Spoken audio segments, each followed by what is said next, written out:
మీ ప్రతి సభ ఎక్కడ చూసినా సరే బ్రాహ్మణులపైన విమర్శించడం కానీ బ్రాహ్మణులపైనే ఉంటుంది. కాకపోతే అంబేద్కర్ గారు అంత పై స్థాయికి వెళ్ళడానికి ప్రధాన కారణం అక్కడ ఆయన ఉన్న ఫ్రెండ్స్ కానీ ఆయనకు సపోర్ట్ చేసిన వాళ్ళు బ్రాహ్మణులు. ఆయన పెళ్లి చేసుకున్న అమ్మాయి కూడా బ్రాహ్మణులు. కానీ మీరు ఆయన సిద్ధాంతం పట్టుకొని వీళ్ళని విమర్శించడం ఎంతవరకు? కొన్ని లైవ్ ఎగ్జాంపుల్స్ కానీ కొన్ని లైవ్లో జరుగుతున్న సంఘటనలు నేను ఎగ్జాంపుల్ చేసుకొని మాట్లాడతాను ఎప్పుడైనా సరే. బాబాసాహెబ్ అంబేద్కర్ గారు క్లియర్గా ఒక మాట చెప్తారు, Brahmins are not our enemies, Brahminism it's our enemy అంటాడు. బ్రాహ్మణులు మన శత్రువులు కాదు, కానీ బ్రాహ్మణిజమే మన శత్రువు అని అంటాడు. ఇక్కడ ఒక విషయాన్ని మనం చాలా స్పష్టంగా అర్థం చేసుకోగలిగితే, ఈ దేశంలో మరోసారి చెప్తున్నా, మీకు కావచ్చు నాకు కావచ్చు మన ముఖ్యమంత్రులైనటువంటి వ్యక్తులకు ఎవరికైనా వాళ్ళ తాతలకు చదువు రాదు. అక్కడ క్లియర్గా వాళ్ళు రాసుకున్న విషయం ఏంటంటే అధ్యయనం అధ్యాపకం బ్రాహ్మణ నామ కల్పయాత్. అధ్యయనం అంటే చదువు నేర్చుకోవడం, అధ్యాపకం అంటే చదువు నేర్పడం కేవలం బ్రాహ్మణుల సొత్తే. అందుకే మనం చిన్న ఉన్నప్పుడు కూడా పంతులు గారని అంటుంటాం ఉపాధ్యాయులను. జస్ట్ ఒక్క 100 సంవత్సరాల క్రితానికి వెళ్ళి ఆలోచిద్దాం, మన తాతలకు ఎవరికి చదువు రాదు. ఏ స్కూల్లోనైనా పండితులు ఎవరు? బ్రాహ్మణులు మాత్రమే ఉండేవారు. అట్లాగే ఈ అన్టచబిలిటీని కూడా మీరు ఊర్లలో గమనిస్తే అత్యధికంగా బ్రాహ్మణులు మాత్రమే పాటించేవారు. ఈ రీసెంట్గా జరిగినటువంటి ఒక విషయం చెప్తా. మన ఉమ్మడి మహబూబ్ నగర్ జిల్లా టీఆర్ఎస్ గవర్నమెంట్ ఉన్నప్పుడు కొడంగల్ పరిసర ప్రాంతాలు దళితులు సహజంగా శివుని మాల వేసుకునేటువంటి ఆనవాయితీ 23 సంవత్సరాలుగా కొనసాగుతుంది. అక్కడ ఒకరోజు అక్కడ ఉన్నటువంటి శివాలయం యొక్క పూజారి గారికి అనారోగ్య కారణంగానో మిగతా ఏ కారణంగానో తను మార్నింగ్ హారతి ఇవ్వడానికి వెళ్ళలేదు. ఆయనకు బదులుగా ఆయన కొడుకును పంపించిండు. ఆయన కొడుకు వచ్చి ఏం చేసిండు, మాలామాదిగ స్వాములని, ఆ మాలామాదిగ స్వాముల్లో 23 సంవత్సరాలుగా స్వామి మాల వేసుకున్న వ్యక్తి ఉన్నాడు, 20 సంవత్సరాల నుంచి. వీళ్ళని ఏం చేసిండు ఆయన, మీ మాలామాదిగ వాళ్ళు గుడి కింద ఉండి హారతి తీసుకోవాలా, మిగతా వాళ్ళు గుడి పైన ఉండి హారతి తీసుకోవాలని ఈయన హారతి ఇచ్చిండు. సహజంగా ఈయన లేదు. సో నేనేమంటున్నాను అంటే, ఎక్కడైతే ప్రాక్టీస్ ఉంటుందో అక్కడ నాకు గొంతు ఉంటుంది. నేనేమన్నా కింద ఉన్న వాళ్ళు హిందువులే, మీద ఉన్న వాళ్ళు హిందువులే, హిందుత్వం శివుడి మీద ప్రేమ ఉన్నది కాబట్టి ఆ జాతికి చెందిన వ్యక్తులు 23 సంవత్సరాలుగా మాల వేసుకుంటుంటే వాళ్ళ లోపల భక్తి ఉందా లేదా? ఉన్నది. మరి ఈయన ఎట్లా డివైడ్ చేస్తాడు? దీని మీద ప్రభుత్వం మాట్లాడదు, వాళ్ళకు శిక్షలు పడాయి. ఆయన మీద 100% అట్రాసిటీ కేసు, క్యాస్ట్ ప్రాక్టీస్ చేసిన మీద అట్రాసిటీ కేసు కావాలా? అక్కడున్న గ్రామ ప్రజలు ఏమంటారు, ఏయో పాపం పంతులు చిప్ కొడుకు చిన్న పిల్లగాడు ఆయనకు తెలియదు. ఇప్పుడు నిజంగా ఆ క్యాస్ట్ ప్రాక్టీస్ ఎవరు చేయాలా? తండ్రి చేయాలా, కొడుకు చేయాలా? నిజానికైతే తండ్రి చేయాలా. ఈయన ఆధునిక కాలంలో ఉన్నటువంటి పంతులు గారు మరి ఈయన ఎందుకు చేస్తున్నాడు అంటే, కులం పోతున్నట్ట, మళ్ళీ తిరిగి పునర్నిర్మాణం అవుతున్నట్ట? నిర్మాణమే అవుతున్నట్టు. ఇక్కడ పర్టిక్యులర్గా బ్రాహ్మణులు అని చెప్పి ఎందుకు అంటారంటే, ఆ క్యాస్ట్ ప్రాక్టీస్లో వాళ్ళు చాలా ముందున్నారు, దాంట్లో నుంచి కూడా బయటపడ్డ వాళ్ళు ఉన్నారు, లేరని చెప్పి నేను అనట్లేదు. కానీ ఇక్కడ సందర్భాన్ని బట్టి మాట్లాడాల్సినటువంటి పరిస్థితి అట్లా ఏర్పడుతుంది. రెండో విషయం ఏంటంటే, క్లియర్గా చాలామంది ఏమంటారంటే, బాబాసాహెబ్ అంబేద్కర్ గారు దశాబ్దాల కాలం హిందుత్వంలో మార్పు కోసం పోరాడినరు బాబాసాహెబ్ అంబేద్కర్ గారు. వీళ్ళకి ఎవ్వడికి కూడా సగం నాలెడ్జ్ అంబేద్కర్ గారి గురించి చదవకుండానే మా ఎస్సీలలో ఉన్నటువంటి దళిత నాయకులు కూడా 0.5% నాలెడ్జ్తోనే మాట్లాడతారు. బాబాసాహెబ్ అంబేద్కర్ ఫోటో పెట్టుకొని మీరు హిందుత్వంలో ఉన్న దాన్ని విమర్శిస్తారు, అంబేద్కర్ ఫోటో పెట్టుకొని మీరు, అంబేద్కర్ గారే రాశారండి. అంబేద్కర్ గారి సంగతి పక్కన పెడదాం. ఆయన కంటే ముందు 100 సంవత్సరాల ముందు పుట్టినటువంటి మహాత్మా జ్యోతిబా ఫులే గులాంగిరి పుస్తకంలో ఏం రాశాడో తెలిస్తే వాళ్ళకి అర్థమవుతుంది. నేను అందుకే చెప్తాను, ప్లీజ్ ఎడ్యుకేట్ యువర్ సెల్ఫ్ అని. ఎందుకంట వీళ్ళు చదవకుండానే మాట్లాడారు. ఇప్పుడు అంబేద్కర్ గారిని మీరు విమర్శించండి, నేను కాదంట్లా, కానీ చదివి విమర్శించండి. ఈ దేశంలో ఒక బ్రాహ్మణైన అమృతసేన్ అనేట ఆయన నోబెల్ శాంతి బహుమతి ఎకనామీలో తీసుకున్నాడు. ఎవరైనా ఒక బ్రాహ్మణుడు. ప్రపంచ మీడియా ముందు కూర్చున్నప్పుడు ఆయనని మీడియా మైకులు పెట్టి అడిగింది, ఎకనామీలో మీ గురువు ఎవరు అని, ఆర్థిక శాస్త్రంలో మీకు ప్రోద్బలం ప్రోత్సాహం మీ గురువు ఎవరు అంటే, బాబాసాహెబ్ అంబేద్కరే నా గురువు అని చెప్పి మాట్లాడిండు. మన రీసెంట్గా జరిగింది, మీరు గూగుల్లో సెర్చ్ చేసుకుని ఇప్పుడు చూసిన అమృత్సర్ ఎవరు నా గురువు అని బాబాసాహెబ్ అంబేద్కర్ గారు అన్నారు. అంటే ఈ దేశం నుంచి విదేశాలకు వెళ్ళి ఎకనామిస్ట్గా రూపాంతరం చెంది వచ్చినటువంటి వ్యక్తి అండి ఆయన. వీళ్ళు ఎంతసేపు అంబేద్కర్ ఒక చిన్న కులం చట్టంలో చూసి రాజ్యాంగం రిజర్వేషన్ గురించే మాట్లాడతారు. ఇప్పుడు అమృతసేన్కి మేము చెప్పినామా, మా సంఘాలన్నీ కలిసి అయ్యా మీరు అంబేద్కర్ గారి పేరు చెప్పండి అన్నమా? ఆయన బ్రాహ్మణుడే కదా. బాబాసాహెబ్ అంబేద్కర్ జ్ఞానంలో బ్రాహ్మణుడు. ఆయన ఇప్పటికీ కూడా కులంలో మాలమాదిగానే చూస్తున్నారు. కానీ ఆ బ్రాహ్మణైనా గుర్తించాడు కదా దాన్ని. మరి ఆయన విమర్శించలేడే. ఇప్పుడు ఎవరో కోన్కిస్కా గొట్టంగా అంబేద్కర్ గారిని విమర్శిస్తారు. అంబేద్కర్ గారు హిందుత్వంలో మార్పు కోసం పోరాటం చేసి చివరికి మారకపోతే మా క్యాస్ట్ ప్రాక్టీస్ ఇట్లాగే ఉంటుంది, చాతుర్వర్ణ వ్యవస్థ ఇట్లాగే ఉంటుంది, వేలాది కులాలు ఇట్లా ఉంటాయి, చాకలి వాళ్ళు చాకలి పని చేయాలా, మంగలి వాళ్ళు మంగలి పని చేయాలా, మాల వాళ్ళు మాల పని చేయాలా, మాదిగ వాళ్ళు మాదిగ పని చేయాలంటే మేము మనుషులం కామా, మేము అందరితో ఇంకెప్పుడు సమానం అవుతామని దశాబ్దాల కాలం పోరాటం చేసి చేసి చేసి చివరికైనా బౌద్ధం తీసుకున్నాడు. అంబేద్కర్ గారు నిజంగానే ఈ దేశంలో మత విద్వేషాలు రెచ్చగొట్టాలనుకునేటువంటి వ్యక్తి అయితే ఆయన ఇస్లాం తీసుకునేవాడేమో, ఆయన క్రైస్తవ్యం తీసుకునేవాడేమో. కోట్లాది రూపాయలు ఆఫర్ చేశారు, పెద్ద పెద్ద పదవులు ఆఫర్ చేశారు. కానీ బాబాసాహెబ్ అంబేద్కర్ గారు ఈ దేశంలో పుట్టిన బుద్ధుని ఎందుకు తీసుకున్నాడు? వేరే మతానికి ఎందుకు వెళ్ళలేదు బాబాసాహెబ్ అంబేద్కర్ గారు? చైనా వాళ్ళు, నేపాల్ వాళ్ళు బుద్ధిజాన్ని ఎక్కువ వాడతారు. కానీ మన భారతదేశంలో మన దగ్గర పుట్టిన బుద్ధిజాన్ని ఇప్పటిదాకా ఎందుకు పాటించారు? మరి అంబేద్కర్ గారు అప్పుడు ఉన్నప్పుడు దాని గురించి పోరాడి ఆ బుద్ధిజాన్ని, దానికి సంబంధించిన సిద్ధాంతాలన్నీ ఇక్కడ తీసుకురావచ్చు కదా, ఎందుకు తీసుకురాలేదు? అంటే ఒక విషయం చెప్తా, గుర్తుపెట్టుకున్నా. హిందుత్వంలో మార్పు కోసం బాబాసాహెబ్ అంబేద్కర్ గారు దశాబ్దాల కాలం పోరాటం చేసినప్పుడు హిందువుల్లో సంస్కరణను కోరుకున్న వాళ్ళు కూడా అంబేద్కర్ గారికి సపోర్ట్ చేశారు. నిజమే, మనం అందరం హిందువులం సమానంగా ఉండాలని అంబేద్కర్ పోరాడుతున్నాడు. మేము వేల సంవత్సరాలుగా ఈ దేశంలో ఉంటున్నాం. మేము ఆఫ్ఘనిస్తాన్ నుంచో పాకిస్తాన్ నుంచో మైగ్రేట్ అయి వచ్చిన వాళ్ళం కాదు, మాదిగలం. ఈ దేశం ఉన్నప్పటి నుంచే మేము ఉన్నాము. మమ్మల్ని ఎందుకు ఇంత అన్టచబుల్గా చూసి ఇంత అణిచివేస్తూ ఉన్నారంటే హిందుత్వంలో సంస్కరణలను కోరుకున్న వాళ్ళు కూడా అంబేద్కర్ గారికి సహకరించారు. అప్పుడు బుద్ధిజం ఇట్లా ఇక్కడికి వచ్చినట్టయితే క్రిస్టియానిటీ ఏదైతుందో, ఇస్లామిక్ కానీ క్రిస్టియానిటీ ఏదైతుందో తగ్గేది అవకాశం ఉండేది కదా బుద్ధిజంలోకి వెళ్ళినట్టయితే. జనాలు అప్పుడు కన్వర్ట్ అయ్యింది. బాబాసాహెబ్ అంబేద్కర్ గారు 7 లక్షల మందితో బుద్ధిజాన్ని స్వీకరించారు. మీరు చాలా జాగ్రత్తగా గుర్తుపెట్టుకోవాల్సిన విషయం ఏంటంటే ఆయన అక్టోబర్లో బౌద్ధాన్ని స్వీకరించారు. డిసెంబర్ 6 నాడు బాబాసాహెబ్ అంబేద్కర్ చచ్చిపోయాడు. ఆయన బౌద్ధం స్వీకరించిన తర్వాత ఎన్ని నెలలు బతుకున్నట్టు? అక్టోబర్, నవంబర్, డిసెంబర్ 26 నాడు తీసుకున్నారు ఆయన. అక్కడ 4 రోజులు, ఇక్కడ నెల రోజులు. ఈ దేశంలో అంబేద్కర్ మరణం కూడా ఒక పెద్ద కుట్రని అంటాను నేను. ఇన్ని సంవత్సరాలు పోరాడిన అంబేద్కర్ ఎట్లా బతుకుతాడు? ఈ బౌద్ధం తీసుకున్న తర్వాత ఒక 2 నెలలు కూడా ఎందుకు బతకలేకపోయిండు? 100% రకరకాల ప్రశ్నలు ఉన్నాయి, రకరకాల కారణాలు ఉన్నాయి. మీరన్న ఇప్పుడు బ్రాహ్మణ ఆమెని పెళ్లి చేసుకోండి, బాబాసాహెబ్ అంబేద్కర్ ఇష్టంతో పెళ్లి చేసుకోవాలి. మీ ద్వారైనా సరే ఇలా సమాజానికి తెలవాలి. బాబాసాహెబ్ అంబేద్కర్ గారు డయాబెటిక్ పేషెంట్. రాజ్యాంగం రాయాల్సినటువంటి అవసరం వచ్చింది అంబేద్కర్ గారికి. వయసు సహకరిస్తలేదు. అప్పటికే 12-13 సంవత్సరాల నుంచి బాధపడుతుండు. ఆయనకు రోజు 3 సార్లు 4 సార్లు ఇన్సులిన్ తీసుకోవాల్సిన అవసరం ఏర్పడ్డది. ఇన్సులిన్ తీసుకోవాలంటే ఏం చేయాలా? రక్తంని చెక్ చేయాలా. ఇప్పుడంత టెక్నాలజీ లేదు కదా. రక్తం తీయాలా, తీసి చెక్ చేయాలా, దీంట్లో ఎంత ఇన్సులిన్ ఇప్పుడు మేము పంపించాలనే దాన్ని ఒక పద్ధతి ద్వారా చేయాలా. అట్లా రోజుకు 4 సార్లు అంబేద్కర్ గారు హాస్పిటల్కి రావాల్సిన పరిస్థితి ఉంది. మరి ఆయనకేమో రాజ్యాంగాన్ని రాయాలనేటువంటి ఒక మహత్కార్యం చేయాలి. ఇప్పుడు దాంట్లో నుంచి 4 సార్లు ఇక్కడికే వస్తే అది సాధ్యమవుతుందా? బాబాసాహెబ్ అంబేద్కర్ ఏమన్నా అంటే నేను ఎన్ని రోజులు బతికినా సరే ఈ 4 సార్లు మీ దగ్గరికి అచ్చుడు పోవడం అతను కాదు, నేను నా పని మీద నిమగ్నమై ఉంటా అంటే అక్కడ ఉన్నటువంటి డాక్టర్ గారు లేదు సార్, మీరు కంపల్సరీ 4 సార్లు ఇన్సులిన్ తీసుకోకపోతే పరిస్థితి విషమిస్తుంది. ఏ క్షణం ఏం జరుగుతుందో తెలియదు.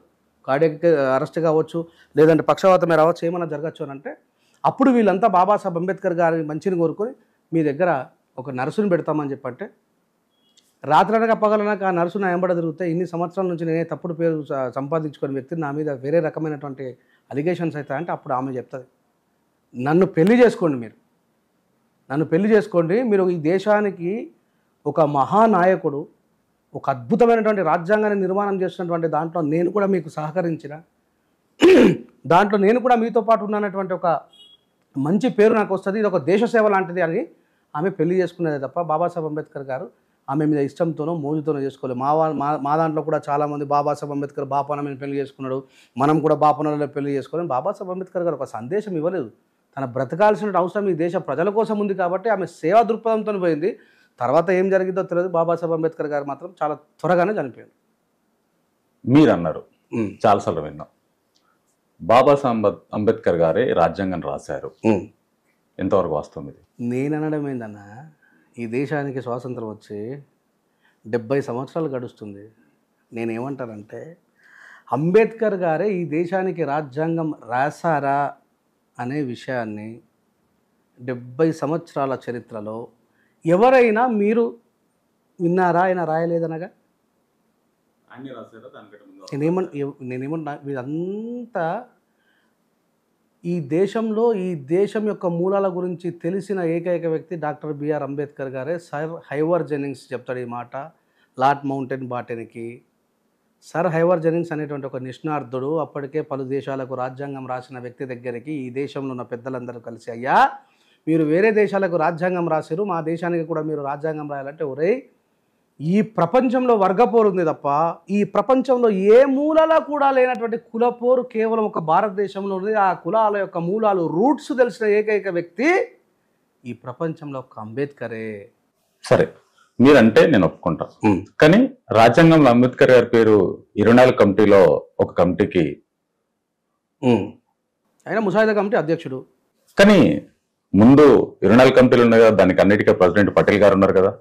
మరి వీటన్నిటికీ ఇవన్నీ ఇంతమంది 24 కమిటీలు, అన్ని కమిటీలకు హెడ్ అయిన పటేల్ గారి పేరు ఇవన్నీ రాకుండా ఓన్లీ సవరణలు చేసి స్క్రూటినీ కమిటీకి మాత్రమే ఈయన హెడ్.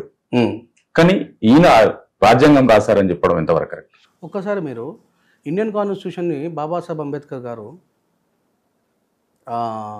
పండిత్ జవహర్లాల్ నెహ్రూ గారికి సమర్పించినప్పుడు పండిత్ జవహర్లాల్ నెహ్రూ గారు ఏం మాట్లాడారో, ఇప్పుడు మన ఇద్దరం ఇక్కడ మాట్లాడుకున్నది ఈరోజు రికార్డ్ అవుతుంది, కానీ ఆ రోజు కూడా రికార్డ్ అయింది. కాకపోతే వీడియో రికార్డ్ కాకపోవచ్చు, కానీ పార్లమెంట్లో మాట్లాడిన ప్రతిదీ కూడా టైప్ చేయబడుతుంది. పండిత్ జవహర్లాల్ నెహ్రూ గారు ఏమంటారంటే, ఎంతోమందికి బాధ్యతలు అప్పచెప్పినప్పటికీ, ఒకటి అంబేద్కర్ గారి మీద ఇష్టం లేకను, రెండు ఈ దేశంలో అంబేద్కర్ అనే వ్యక్తి పవర్ని జనరలైజ్ చేస్తున్నాడు.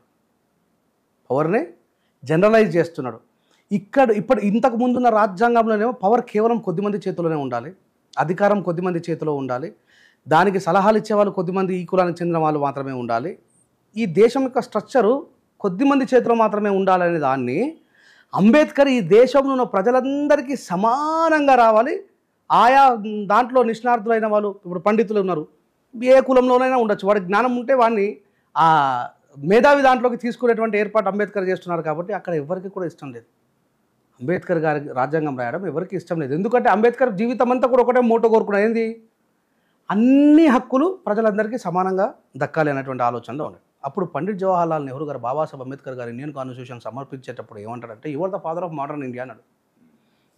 నేను చనిపోతా, సర్దార్ వల్లభాయ్ పటేల్ చనిపోతారు, టీటీ కృష్ణమాచారి చనిపోతారు, బాబు రాజేంద్ర ప్రసాద్ చనిపోతారు, మేమందరం కాలగర్భంలో కలిసిపోతాం, కానీ ఈ భారతదేశంలో రాజ్యాంగం ఉన్నంతసేపు ఈ దేశ ప్రజల్ని తండ్రిగా ఏలు పట్టుకొని నడిపించే వ్యక్తి మీరు ఒక్కరే అని చెప్పేసి ఈ మాట పండిట్ జవహర్లాల్ నెహ్రూ గారిది ప్రతిదీ రికార్డ్ అయి ఉన్నది.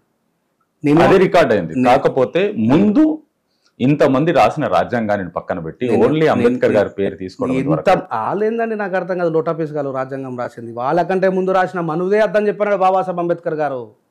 వాళ్ళు రాసిన రాజ్యాంగం ప్రకారం ఒకవేళ మీరు అనుకున్నట్టుగా ఉంటే ఈ రోజు మీరు మీడియా ఫీల్డ్లో ఉండేవాళ్ళు కాదు, నేను ఈ హైదరాబాద్ నడిపొట్టున మన ఇద్దరం కలిసి ఇక్కడ కూర్చునే వాళ్ళమే కాదు. వీళ్ళు అంబేద్కర్ గారు చేసింది ఓన్లీ స్క్రూటినీ మాత్రమే అనేదాన్ని మీరు ఏ పుస్తకంలో చూపించగలుగుతారు? మీరు ఇప్పుడు ఎప్పుడైతే ప్రశ్న ఉద్భవింపజేస్తున్నారు, బయట వేరే వాళ్ళు మాట్లాడుతున్నారు అంబేద్కర్ రాజ్యాంగం రాయలేదని, అంబేద్కర్ కాదు అది లేదు, ఇంకో కొద్దిమంది ఏమంటారంటే అసలు అంబేద్కర్ గారికి రాజ్యాంగం రాసే అవకాశం కాంగ్రెస్ గవర్నమెంట్ ఇప్పించిందని రకరకాలుగా మాట్లాడుతూ ఉంటారు. అంటే వీళ్ళంతా కూడా ఐడియాలజికల్లీ 0% నాలెడ్జ్ ఉన్న వీళ్ళంతా. అంబేద్కర్ గారికి కాంగ్రెస్ గవర్నమెంట్ ఇవ్వలే, బాబాసాహెబ్ అంబేద్కర్ గారి పని మనిషిని అంబేద్కర్ గారి మీద నిలబెట్టి కాంగ్రెస్ గవర్నమెంట్ ఓడగొట్టిందండి.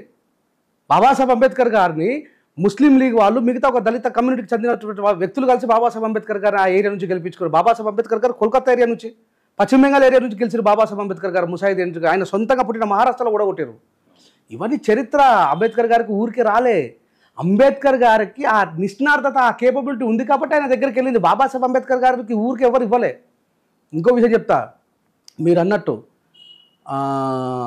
ఈయన ఈ మాట చెప్తాడు వాళ్ళ మన పండిట్ జవహర్లాల్ నెహ్రూ గారు. ఆయన అప్పటికి ఇంకా మనకు ఎలక్షన్ లేదు, ఎలక్షన్ కమిటీ లేదు, ఓటేసి ఎన్నుకునే పద్ధతి లేకుండా ముందే కదా ఆయన మనకు ప్రైమ్ మినిస్టర్ అయింది. అందుకే పండిట్ జవహర్లాల్ నెహ్రూ గారి ఆ రోజు పార్లమెంట్లో ఆయన ఏం మాట్లాడిండో ఆ డిబేట్ని చదవగలిగితే చూడగలిగితే మనలోకి అర్థమవుతుంది. అంబేద్కర్ గారి మీద ఉన్నటువంటి వ్యక్తిగత ద్వేషము, వ్యక్తిగత అభిప్రాయము, దానివల్ల చాలా కమిటీలు వచ్చినాయి. అంబేద్కర్ గారిని కమిటీలోకి తీసుకోకుండా ముందే చాలామంది కమిటీలు వచ్చినాయి. ఈరోజు పాపం అంటే స్వేచ్ఛాయుత భారతదేశంలో స్వేచ్ఛావాయులు పీలుస్తున్నటువంటి ప్రతి కులానికి కూడా అంబేద్కర్ గారి త్యాగం అర్థం కాలేదు. నాలాంటోడు రోడ్డు మీదకి వచ్చి బీసీలకు 27% రిజర్వేషన్ అమల్లో ఉన్నది, కానీ బాబాసాహెబ్ అంబేద్కర్ 27% కాదు 52% రిజర్వేషన్ ఉండాలి ఆ బీసీలు ఈ దేశంలో సింహభాగం అని చెప్పేసి రాసిండు. ఆ విషయం ఎవరికి తెలుసు? నేను మాట్లాడుతున్న ఈరోజు మీడియా ముఖంగా ఎంతోమంది బీసీలు బీసీ రిజర్వేషన్లలో ఉద్యోగాలు సంపాదించుకున్నారా లేదా? ఏ ఒక్కడైనా బయటకు వచ్చి సరే అంబేద్కర్ పేరు చెప్పకపోగా నీకు అంబేద్కర్ అంటే ఇష్టం లేదు, కానీ రాజ్యాంగం ద్వారా నాకు ఈరోజు నేను ఉద్యోగం సంపాదించుకొని ఒక్క బీసీ ఉద్యోగం చేయించగలుగుతారా మీరు? ఇది దేశద్రోహం కాదా? 27% రిజర్వేషన్ బాబాసాహెబ్ అంబేద్కర్ గారు 52% రిజర్వేషన్ రాసిండు. దాని 27% రిజర్వేషన్ అప్పుడు అది మండల్ కమిషన్ ద్వారా పోరాటం చేస్తే. కానీ ఈ విషయం బీసీ సమాజానికి అర్థమవుతలేదే. అందరికంటే అంబేద్కర్ గారిని ఎక్కువగా విమర్శించేది వాళ్ళే. నేను ఏమంటానంటే మీరు విమర్శించండి, కానీ చదవండి. ఇలా యూపీఎస్సీ పిల్లలకి టీచింగ్ చేస్తున్నటువంటి పెద్ద పెద్ద బ్రాహ్మణులు, ఠాకూర్లు అంబేద్కర్ గారు ఎంత గొప్ప నిష్ణార్థులు చెప్తున్నారు వాళ్ళు. ఇలా సోషల్ మీడియా వచ్చింది కాబట్టి బయటకు వస్తుంది. సోషల్ మీడియా లేనప్పుడు లేదు కదా. అంబేద్కర్ గారు ప్రత్యేకంగా వెతికి చదివితే తప్ప అర్థం కాదు. నేను ఏమంటానంటే బాబాసాహెబ్ అంబేద్కర్ దక్షిణాఫ్రికాకు అల్లుడు కాదు, ఆస్ట్రేలియాకు బామ్మర్ది కాదు, మరి ప్రపంచం ఎందుకు ఒప్పుకున్నదండి నాకు అర్థం కాదు. లాస్ట్ టీం కాబట్టి స్క్రూటినీ చేసినప్పుడు కొన్ని కరెక్షన్స్ వచ్చినప్పుడు దేశవ్యాప్తంగా ఎంతమంది అవుతున్నారో అంతమంది కూర్చొని దీన్ని సవరణలు చేసి ఇంకా ముందుకు తీసుకెళ్ళకూడదు. ఏం సవరణలు చేసి అనుకుంటున్నారు? యాజ్ ఎ రిపోర్టర్గా ఒక సవరణ చెప్పండి మీరు. అంబేద్కర్ కేవలం ఇది రాయలేదు. ఒక ఆయన ఏమంటాడంటే, మీ అంబేద్కరు స్వేచ్ఛ, సమానత్వం, సోదర భావం అనే దాన్ని ఫ్రాన్స్ నుంచి ఎత్తుకొని వచ్చిండు అని అన్నారు. ఏమన్నాడు? ఫ్రాన్స్ దేశం నుంచి, అసలు ఫ్రెంచ్ నుంచి ఎత్తుకొని వచ్చిండు అన్నారు.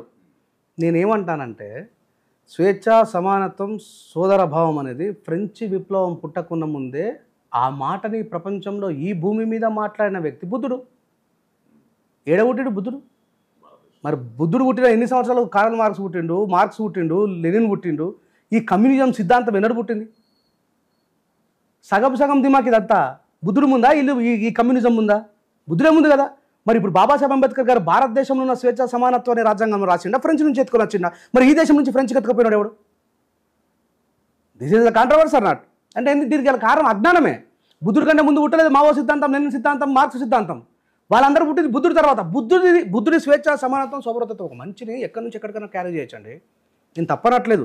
బుద్ధుడు చెప్పాడు, మరి బాబాసాహెబ్ అంబేద్కర్ గారు బుద్ధుని ఎస్టాబ్లిష్ చేసినని చెప్పి నేను అంటున్నా. ఇట్లా చాలా రాంగ్ థియరీస్. నేను ఒక్కడే చెప్తా, బాబాసాహెబ్ అంబేద్కర్ గారికి కాంగ్రెస్ గవర్నమెంట్కి ఎక్కడ కూడా సరైనటువంటి పద్ధతి ఉండేది కాదు.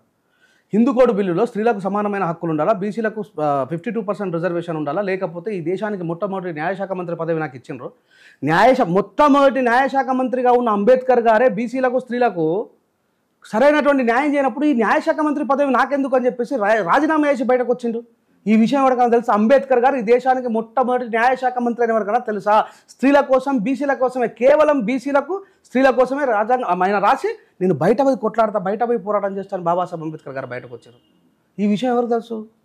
అంబేద్కర్ గారు ఎంతసేపు ఇప్పుడు మీరు అన్నారు చాలామంది రాజ్యాంగంలో ఎందుకు మరి బ్రిటిష్ గవర్నమెంట్ ఒప్పుకోలేదు? అది ఫండమెంటల్గా లేదు. వాళ్ళు రాసినటువంటి అది కూడా ఏం చేయాలా? గొర్రెల వాళ్ళు గొల్ల పని చేసుకునే బతకాలా, కుమ్మర్ వాళ్ళు మట్టి విసుక్కొని ఇటుక చేసుకుంటేనే బతకాలా.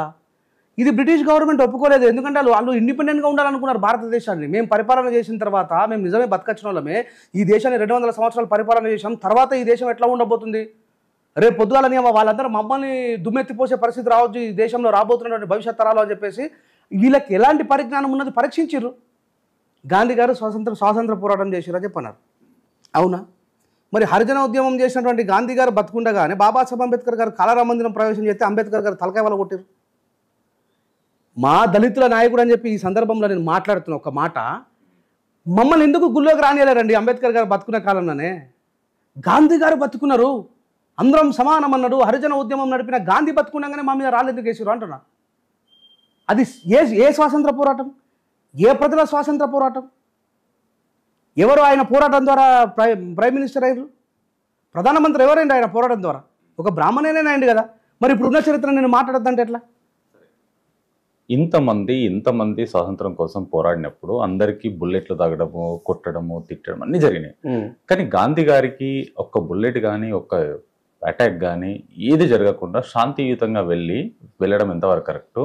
ఈయన గాంధీ గారికి బ్రిటిషర్స్ నుంచి పోరాటం చేయడానికి డబ్బు అక్కడి నుంచి తీసుకున్నాడు, వచ్చింది అని చెప్పేసి కొన్ని వెబ్సైట్స్లో ఇప్పటికీ ఉంది. I don't want to speak about of that. అది నాకు that is my none of business. నేను దాని గురించి మాట్లాడాల్సిన అవసరం లేదు. నేను ఎంతసేపు ఇప్పుడు ఇది ఇంకో కాంట్రవర్సీ దారితీస్తుంది. గాంధీ గారు డబ్బు తీసుకున్నారంటే నేను ఏమంటానంటే గాంధీ వల్ల మా సమాజానికి ఎలాంటి లాభం జరగలేదు. ఇది ఒక్కటి స్పష్టంగా చెప్పగలుగుతున్నాను. ఇక స్వాతంత్రం వచ్చిందా, మన ప్రైమ్ మినిస్టర్ ప్రధానమంత్రి వీళ్ళందరూ కలిసి కుమ్మక్కైనరా, బ్రిటిష్ వాళ్ళ దగ్గర డబ్బులు తీసుకున్నారా, భగత్ సింగ్ లాంటి వ్యక్తికి ఉరేసిండ్రు, గాంధీకి ఎందుకు ఉరేయలేరు అని చెప్పంటే ఈ దేశంలో ఉన్నటువంటి రాజకీయ బానిసని అడగాల ఆ మాట. ఎందుకంటే నేను నేను నేను నేను నేను కాంగ్రెస్ పార్టీని కాదు, నేను టీఆర్ఎస్ పార్టీని కాదు, ఏ పార్టీని కాదు, నేను అభ్యుదయవాదిని, సమాజంలో మంచి జరగాలని చెప్పి కోరుకుంటున్నటువంటి వ్యక్తిని. మీరు మాట్లాడే దాంట్లో అర్థం ఉంది, అది కంపల్సరీగా మీరు ఎవరు పొలిటికల్ లీడర్లని అడగాలి. ఎందుకంటే గాంధీ ఈజ్ పొలిటికల్ లీడర్. మీరు అన్నట్టుగా చాలామందికి ఐఎన్స్ అంటే ఇండియన్ నేషనల్ కాంగ్రెస్ అని తెలియదు, కానీ వాళ్ళందరూ కూడా కాంగ్రెస్ జిందాబాద్ అనేటోళ్ళు. నేను ఇప్పుడు అట్లాంటి వ్యక్తులు తయారు చేసి పెట్టిన వాళ్ళు. ఇంకా మన బీజేపీలో దగ్గరికి వచ్చేస్తే అసలు ఆయనకి వేరే విషయం అవసరం లేదు, అఖండ భారతదేశం కావాలా, అవునా కదా? అంతే. ప్రతి నోటు పైన తీసుకున్నట్టయితే రకరకాలుగా కనిపిస్తుంది, కానీ అంబేద్కర్ గారి బొమ్మ ఎందుకు కనిపించదు? నన్ను అడిగితే నేను ఏమంటానంటారా, రిజర్వ్ బ్యాంక్ ఆఫ్ ఇండియా ఉండాలని చెప్పి చెప్పింది బాబాసాహెబ్ అంబేద్కర్ గారు. ఈ రోజు కాకపోయినా ఇంకా 100 సంవత్సరాలకైనా ఆయన గొప్పతనం తెలుస్తుంది. మనం జస్ట్ ఒక్కసారి వెనక్కి వెళ్ళి చూద్దామన్నా. ఒక 30 సంవత్సరాల క్రితం అంబేద్కర్ గారి గురించి చాలా తక్కువ మంది మాట్లాడటం. ఈవెన్ ఈరోజు దళిత నాయకులను పిలువబడుతున్న వాళ్ళు కూడా కమ్యూనిజం సిద్ధాంతం మాట్లాడారు, మావో సిద్ధాంతం మాట్లాడారు, నక్సల్ సిద్ధాంతం మాట్లాడారు, కానీ అంబేద్కర్ గారి గురించి మాట్లాడడానికి ఇష్టపడలేదు వాళ్ళు. ఎందుకంటే అటువైపు ప్రయాణం చేయలేదు. ఈరోజు మాట్లాడాల్సిన పరిస్థితి ఎందుకు? ఈరోజు మాట్లాడుతున్నారు. బాబాసాహెబ్ అంబేద్కర్ గారిని హిందూ కోడ్ బిల్లు ప్రవేశపెట్టినప్పుడు ఒక రచయిత వచ్చి అడుగుతుంది. ఆయన రాజీనామా చేసి వచ్చి బయట లాంచ్లో కూర్చొని కాఫీ తాగుతూ ఉంటాడు. కాఫీ తాగుతూ ఉన్నప్పుడు వచ్చి ఆమె అడుగుతుంది, ఏంటి అంబేద్కర్ నువ్వు ఇంత ఈజీగా వచ్చి ఆడ అందరూ నీ మీద దిష్టి బొమ్మలు దారం చేస్తూ ఉన్నారు, స్త్రీలను పాయింట్లు వేసుకోమంటుండు, పైలట్లు కమ్మంటుండు, కంపెనీలకు సీఓలు కావాలంటూ అంబేద్కర్ గారు వచ్చి ఇదంతా కూడా మా సిద్ధాంతానికి విరుద్ధం, స్త్రీలందరినీ ఆగం చేసేటువంటి ఆలోచన బయట దేశంలో అమెరికాలో దగ్గర పోయి చదువుకోవచ్చు, అంబేద్కర్ ఈ దేశంలో ఉన్నటువంటి స్త్రీలందరినీ ఆగం చేస్తున్నాడు అని చెప్పేసి అంబేద్కర్ గారి దిష్టి బొమ్మలు ఒక వైపు దానం చేస్తున్నారు పార్లమెంట్ బయట. కానీ నేను బయటకు వచ్చి లాంచ్లో కూర్చొని మంచిగా బ్లాక్ టీ తాగుతూ ఉన్నప్పుడు ఒక ఇంగ్లాండ్ రచయిత చదువుతుంది, అంబేద్కర్ అసలు నువ్వు ఏ సిస్టంలో ఉన్నావు నాకు అర్థమవుతలేదు, నీ మీద దిష్టి బొమ్మలు దానం చేస్తూ ఉన్నారు స్త్రీలు, నువ్వు ఆ స్త్రీల కోసమే రాజీనామా చేసావు అని చెప్పంటే ఆయన ఒక మాట చెప్తారు. ఈ రోజు కాకపోయినా హిందూ కోడ్ బిల్లు ద్వారా స్త్రీలకు మంచి జరుగుతాయనే విషయము ఎవరైతే నా దిష్టి బొమ్మలు దానం చేస్తున్నారో వాళ్ళ మన్మరాలు చదువుకున్న తర్వాత అంబేద్కర్ ఏం చేసిండో అర్థమవుతుంది అన్నాడు. ఈరోజు చాలామంది స్త్రీలు అంబేద్కర్ గారి గురించి మాట్లాడుతున్నారు. ఈ దేశంగా కూడా విదేశాలలో కూడా స్త్రీలకు ఏ రకమైనటువంటి హక్కులు ఇచ్చిన అనేది చట్టం తెలవాలి కదా. మొట్టమొదటిసారిగా స్వాతంత్రం వద్దు అని చెప్పి పోరాడిన వ్యక్తి అంబేద్కర్ గారు. ఎక్కడ ఎక్కడుంది అది? ఊరికే అంటే గాలి లో ఉంది. ఇప్పటికీ మన గూగుల్లో కొడితే మీకు వస్తుంది. అంబేద్కర్ గారు స్వాతంత్రం వద్దు అని బాబాసాహెబ్ అంబేద్కర్ గారు కొద్ది మందికి చెందిన స్వాతంత్రం వద్దు అన్నారు. స్వాతంత్రం వద్దు అని అనలే. ఇది కొద్ది మందికి చెందిన స్వాతంత్రంగా రూపాంతరం చెందుతుంటే మాత్రం నేను దానికి అడ్డుపడతా అన్నాడు. మొత్తం స్వాతంత్రం వద్దు అని చెప్పేసి ఆయన పోరాడింది. ఇప్పటికీ పార్లమెంట్ లో కొన్ని వెబ్సైట్స్ లో మనకు కొడితే దాంతో పాటు మీకు వస్తుంది గూగుల్లో. ఇప్పుడు టిల్ నౌ ఏమంటున్నా ఈ రోజు అంబేద్కర్ గారే వద్దన్నారు దీన్ని. ఈ రోజు నేను చెప్తా దానికి ఆయన వారసుడుగా నేను బతికే ఉన్నాగా. నేను చెప్తా మీకు ఆన్సర్ మీకు చెప్తా, ప్రజలకు చెప్తా. వెబ్సైట్లో ఒకనాడు మనం వికీపీడియా ఓపెన్ చేసేటోళ్ళం, ఇలా దాన్ని నమ్ముతున్నాం, ఎన్సైక్లోపీడియాకు పోతున్నాం. అంటే దీంట్లో కూడా వాట్సాప్ యూనివర్సిటీ వచ్చిన తర్వాత గత 9 సంవత్సరాలుగా ఏం జరుగుతుందో భారతదేశం అంతా చూస్తుంది. అబద్ధాన్ని ఎంత స్పీడ్గా ప్రజల్లోకి తీసుకుపోతున్నారు. బాబాసాహెబ్ అంబేద్కర్ గారు ఏ రకమైనటువంటి వ్యక్తులకు చెందిన స్వాతంత్రం వద్దన్నారో మీకు క్లారిటీ ఇస్తాను. స్వాతంత్ర పోరాటం జరుగుతూ ఉన్నది, బ్రిటిష్ వాళ్ళు ఒకవైపు సన్నగిల్లుతూ ఉన్నారు, ఇక మేము భారతదేశాన్ని రూలింగ్ చేసే పరిస్థితుల్లో లేము, ఇక దీన్ని అణచివేయడం కంటే వాళ్ళకి సరెండర్ కావడమే బెటర్ అనేటువంటి పరిస్థితులలో ఈ దేశంలో సంస్కరణలు ఎట్లా ఉండబోతున్నాయి అనేది ఈ దేశాన్ని పరిపాలించినటువంటి లార్డ్ మౌంటెన్ బాటన్ అడుగుతాడు. ఓటు హక్కు ఉండాలా ఈ దేశంలో, ఇది ప్రజాస్వామ్య దేశం అనిపించుకోవాలంటే ఓటు హక్కు ఉండాలని అంటారు. ఈ సందర్భంలో ఈ పెద్దలందరూ కలిసి ఒక మీట్లో కూర్చొని ఉంటారు. ఏ రకమైనటువంటి స్వాతంత్రం అంబేద్కర్ గారు అద్దన్నారనే దానికి ఆన్సర్ చెప్తున్నారు. జవహర్లాల్ నెహ్రూ, సర్దార్ వల్లభాయ్ పటేల్ వీళ్ళందరూ కూర్చొని ఒక్కొక్కరు వాళ్ళ యొక్క ఈ దేశంలో ఇదంతా 1930కి ముందు జరుగుతున్నటువంటి విషయం 5 ఎకరాల భూమి పట్టా ఉన్న వాళ్ళకు మాత్రమే ఓటు హక్కు ఉండాలని ఒక మేధావి చెప్తారు. 1930 సంగతి పక్కన పెడితే 2024లో కూడా 65 to 75% ప్రజలకి అసలు భూమే లేదు. ఆ లెక్కన ఆ రోజు బ్రిటిష్ గవర్నమెంట్ వాడు ఒప్పుకొని ఉంటే 1932 కంటే ముందు 5 ఎకరాల భూమి పట్టా ఉన్న వాళ్ళకి మాత్రమే ఓటు హక్కు కావాలని ఒక నిష్ణార్థుడు, గొప్ప వ్యక్తి, స్వాతంత్ర సమరయోధుడు అని మాట్లాడుతున్న వ్యక్తి ఆయన యొక్క మెమోరండాన్ని పెట్టిండు. ఆ మెమోరండాన్ని ఒకవేళ బ్రిటిష్ గవర్నమెంట్ వాళ్ళు యాక్సెప్ట్ చేస్తుంటే 5 ఎకరాల భూమి పట్టా ఉన్న వాళ్ళకే ఓటు హక్కు వస్తే మీకు నాకు ఇప్పటికి 2024లో కూడా 75% భూమి లేని వాళ్ళకు ఓటు హక్కు వచ్చినా మరి ఆయన కోరుకున్న స్వాతంత్రం ఏ ప్రజలది? 5 ఎకరాల భూమి పట్టవలేదనే కాదా? మరి దాన్ని అంబేద్కర్ గారు ఎట్లా యాక్సెప్ట్ చేస్తారు? ఇంకొక ఆయన ఇట్లా కాదు, డిగ్రీ హోల్డర్స్కి మాత్రమే ఓటు హక్కు ఉండాలన్నారు. అప్పుడు ఎక్కువ ఉండేవాళ్ళు, ఒక్కరికి ఒక్కరు కూడా ఉండేవాళ్ళు కాదు. 1932లో ఈ దేశంలో ఏ ప్రజలకు చదువుకునే అధికారం ఉండే? అంత స్తోమత వరకు ఉండే? ఇవాళ 2024 భారతదేశము విద్యా వైద్యం ఫ్రీగా ఉండాలని చెప్పేసి ఎంత పెద్ద ఫండమెంటల్ ఉన్నప్పటికీ కూడా డిగ్రీ చదువుకున్న వాళ్ళు లేరు, డ్రాప్అవుట్స్ అయిపోయినరు. అప్పుడు ఒకవేళ వాళ్ళు ఒప్పుకొని డిగ్రీ చదువుకున్న వాళ్ళకి ఓటు హక్కు ఇచ్చుంటే, ఓటు అనేది ఒక మౌలికమైనటువంటిది కదా, ప్రజలందరూ సమానంగా చూసేది కదా. సఫాయి పనిచేసే సాయన్నకైనా ఈ దేశాన్ని పరిపాలించే ప్రైమ్ మినిస్టర్కైనా సమానమైనటువంటి ఈక్వాలిటీ ఉన్నదంటే ఓటు హక్కే కదా. మరి ఆ ఓటు హక్కుని ఎవరికి కావాలని అడుగుతున్నారు వాళ్ళు? డిగ్రీ ఉన్న వాళ్ళకి అన్నారు. అది ఏ ప్రజల స్వాతంత్రం? ఇంకొక ఆయన ఏకంగా ఇన్కమ్ ట్యాక్స్, గవర్నమెంట్కి ఇన్కమ్ ట్యాక్స్ కడుతున్న వాళ్ళకి మాత్రమే ఓటు హక్కు ఉండాలన్నాడు. ఈ 3 పద్ధతుల ప్రకారం ఈ దేశంలో ఉన్నటువంటి పేదలకి, మధ్య కుటుంబంలో ఉన్నటువంటి వ్యక్తులకు కానీ ఎవరికైనా ఓటు హక్కు లభించేదా? కానీ అంబేద్కర్ గారు ఏమన్నారు తెలుసా? వాళ్ళకి ఏ క్వాలిఫికేషన్ ఉన్నా లేకున్నా, భూమి ఉన్నా లేకపోయినా, వాళ్ళు నిరక్షరాస్యులైనా అక్షరాస్యులైనా, వయోజనులైన వారికి, మెచ్యూరిటీ ఏజ్ వచ్చిన వాళ్ళందరికీ కూడా ఓటు హక్కు ఉండాలి. తమకిష్టమైనటువంటి నాయకుడికి ఓటు వేసుకునే స్వేచ్ఛ వాళ్ళకు ఉండాలని చెప్పేసి అన్నాడు. ఇప్పుడు చెప్పండి, వాళ్ళు కోరుకున్న స్వాతంత్రం అంబేద్కర్ వద్దనడం తప్ప అంబేద్కర్ కోరుకున్న స్వాతంత్రం ఎట్లా ఉన్నది? అంటే అంబేద్కర్ గారు ప్రపంచ దేశాలు చదువుతున్నారు కాబట్టి, ఆయన గురించి చదువుతున్నారు కాబట్టి ఆయన గొప్పగా కనబడుతుండ్రు. మన దేశంలో ఇంకా కులం అనేటువంటి మౌఢ్యం నుంచి మతం అనేటువంటి నేను ఒకటే మాట చెప్తా, బాబాసాహెబ్ అంబేద్కర్ గారు హిందుత్వంలో మార్పు కోసం అన్ని సంవత్సరాలు పోరాటం చేసిందంటే అటు హిందుత్వం మీద ఉన్న ద్వేషంతో ఆయన ఇంకా నా సమాజం మారుతుందేమో, మమ్మల్ని మనుషులుగా గుర్తిస్తుందేమో, మేము కూడా వాళ్ళతో పాటు సమానంగానే అని ఒప్పుకుంటుందేమోనే కదా అన్ని దశాబ్దాలు పోరాటం చేసి చివరికి బాబాసాహెబ్ అంబేద్కర్ గారు ఒకవేళ హిందుత్వం మీద ద్వేషం ఉండి ఈ దేశం పట్ల ఆయనకు ప్రేమ లేకుంటే ఆయన క్రిస్టియన్ అయ్యేటాడు, లేకపోతే ముస్లిం అయ్యేటాడు. బౌద్ధం ఎందుకు తీసుకున్నాడు? బుద్ధుడు ఈ దేశంలో ఉంటే ప్రపంచానికి వెలుగునిచ్చిన వ్యక్తి కాబట్టి నా దేశంలో ఉన్న బుద్ధుడు నాకు అవసరం అని చెప్పి బౌద్ధం తీసుకున్నాడు బాబాసాహెబ్ అంబేద్కర్. ఈ బౌద్ధం ఒకవేళ తిరిగి పునర్నిర్మాణం అయితే ఏం జరుగుతుంది అనేటువంటి భయానికి బాబాసాహెబ్ అంబేద్కర్ గారు చంపేసినట్టున్నాను నేను. అందుకే 2 నెలలు కూడా బతకలేకపోయాడు బాబాసాహెబ్ అంబేద్కర్ గారు. 100% నిజమే. లేకపోతే ఇన్ని సంవత్సరాలు బతికిన వ్యక్తి 2 నెలలు ఎట్లా చచ్చిపోతారు? ఆయన ఇప్పటికి నేనున్నా, మేము తలారు వృత్తి చేసే వ్యక్తులం, మేము తలారులము, మేము పరమశివునే మా ఇంటి ఇలవేల్పుగా కొలిసేటువంటి వ్యక్తులం. నా మీద కూడా రకరకాల అభివృద్ధి పెడతారు. షాన్ అని నా కలం పేరు పెట్టుకుంటే వీడు ముస్లిం అయిపోయిందని. అంటే ఊరికి అబద్ధం చెప్పడం చాలా ఈజీ, పెద్ద సమస్య ఏం కాదు. నేను అందుకే చెప్తున్నా, ఈరోజు ఈశ్వరమ్మ అనేటువంటి ఒక హిందూ స్త్రీ పైన అంత ఘోరమైన అరాచకం జరిగితే ఏ ఒక్క హిందూ సంఘం రాలేదే. అంటే ఇప్పటికి కూడా ఆమె ఒక చెంచు బిడ్డ అని, ఒక ట్రైబల్ బిడ్డ అని చెప్పేసి ఎవరు సహకరించట్లేదు. మరి ఇప్పుడు నేను ఏం మాట్లాడాలి? నా అలిగేషన్ అదే కదా. మరి మీరు ఎందుకు రావట్లేదు? ప్రియాంక రెడ్డి జరిగినప్పుడు ఎందుకు వచ్చింది? మరి ప్రియాంక రెడ్డి మీద ఏ అఘాయిత్యం అయితే జరిగిందో అక్కడ ఉన్నటువంటి బిడ్డ మీద కూడా అదే అఘాయిత్యం జరిగింది కదా. మరి ప్రజల లోపల ఏ రకమైన దృక్పథం ఉంది? ప్రియాంక రెడ్డి కేసు విషయంలో ఏమీ విచారం లేదు, లొట్టపీసు లేదు, ఏం లేదు, వేసి పడేసారు, చంపేసారు. ఎందుకంటే అవతల పేదలు కాబట్టి. ఈడ జరగట్లేదే న్యాయం. నాలంటుడు పోయి మళ్ళీ పోరాటం చేసి సంఘాలన్నింటినీ కూడగట్టి అయ్యో ఇట్లా జరిగింది దేశంలో బిడ్డకని చెప్పి మాట్లాడితే తప్ప ప్రభుత్వం స్పందించే పరిస్థితులు లేదు. అంటే ఇప్పటికీ కూడా ఈ దేశంలో రాజ్యాంగం వచ్చిన తర్వాత ఇన్ని సంవత్సరాల తర్వాత కూడా ఈ ప్రజల మీద న్యాయం కోసం కూడా కులాన్ని చూసి తీర్పు తీరుస్తున్న తర్వాత ఇది ప్రజాస్వామ్య దేశం అని ఎట్లా అంటాం? మాలాంటిలో మాట్లాడకుండా ఎట్లా ఉంటాం? మాట్లాడాలి. తప్పు జరిగే దగ్గర 100% మాట్లాడినా. ఇక్కడే కాదు, మన రీచ్ చాలా సందర్భాలు చెప్పిన.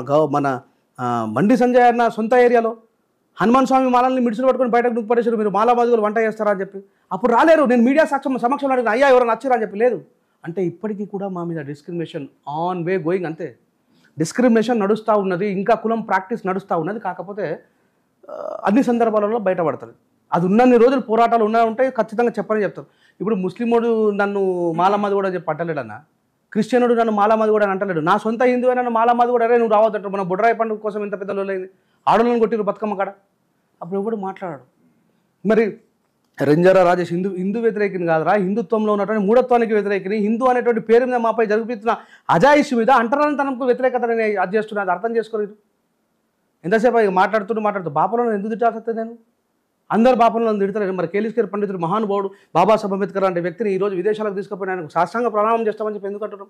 కులం మీద ద్వేషం లేదు, వాడు చేసే తప్పును బట్టి మాత్రమే మాట్లాడతాం. కానీ ఇప్పుడు మామూలుగా మనం ఒక 10th క్లాస్ పేపర్ తీసుకున్నట్టయితే తయారు చేయడానికి ఒక 10 మంది టీచర్లు కూర్చుంటారు.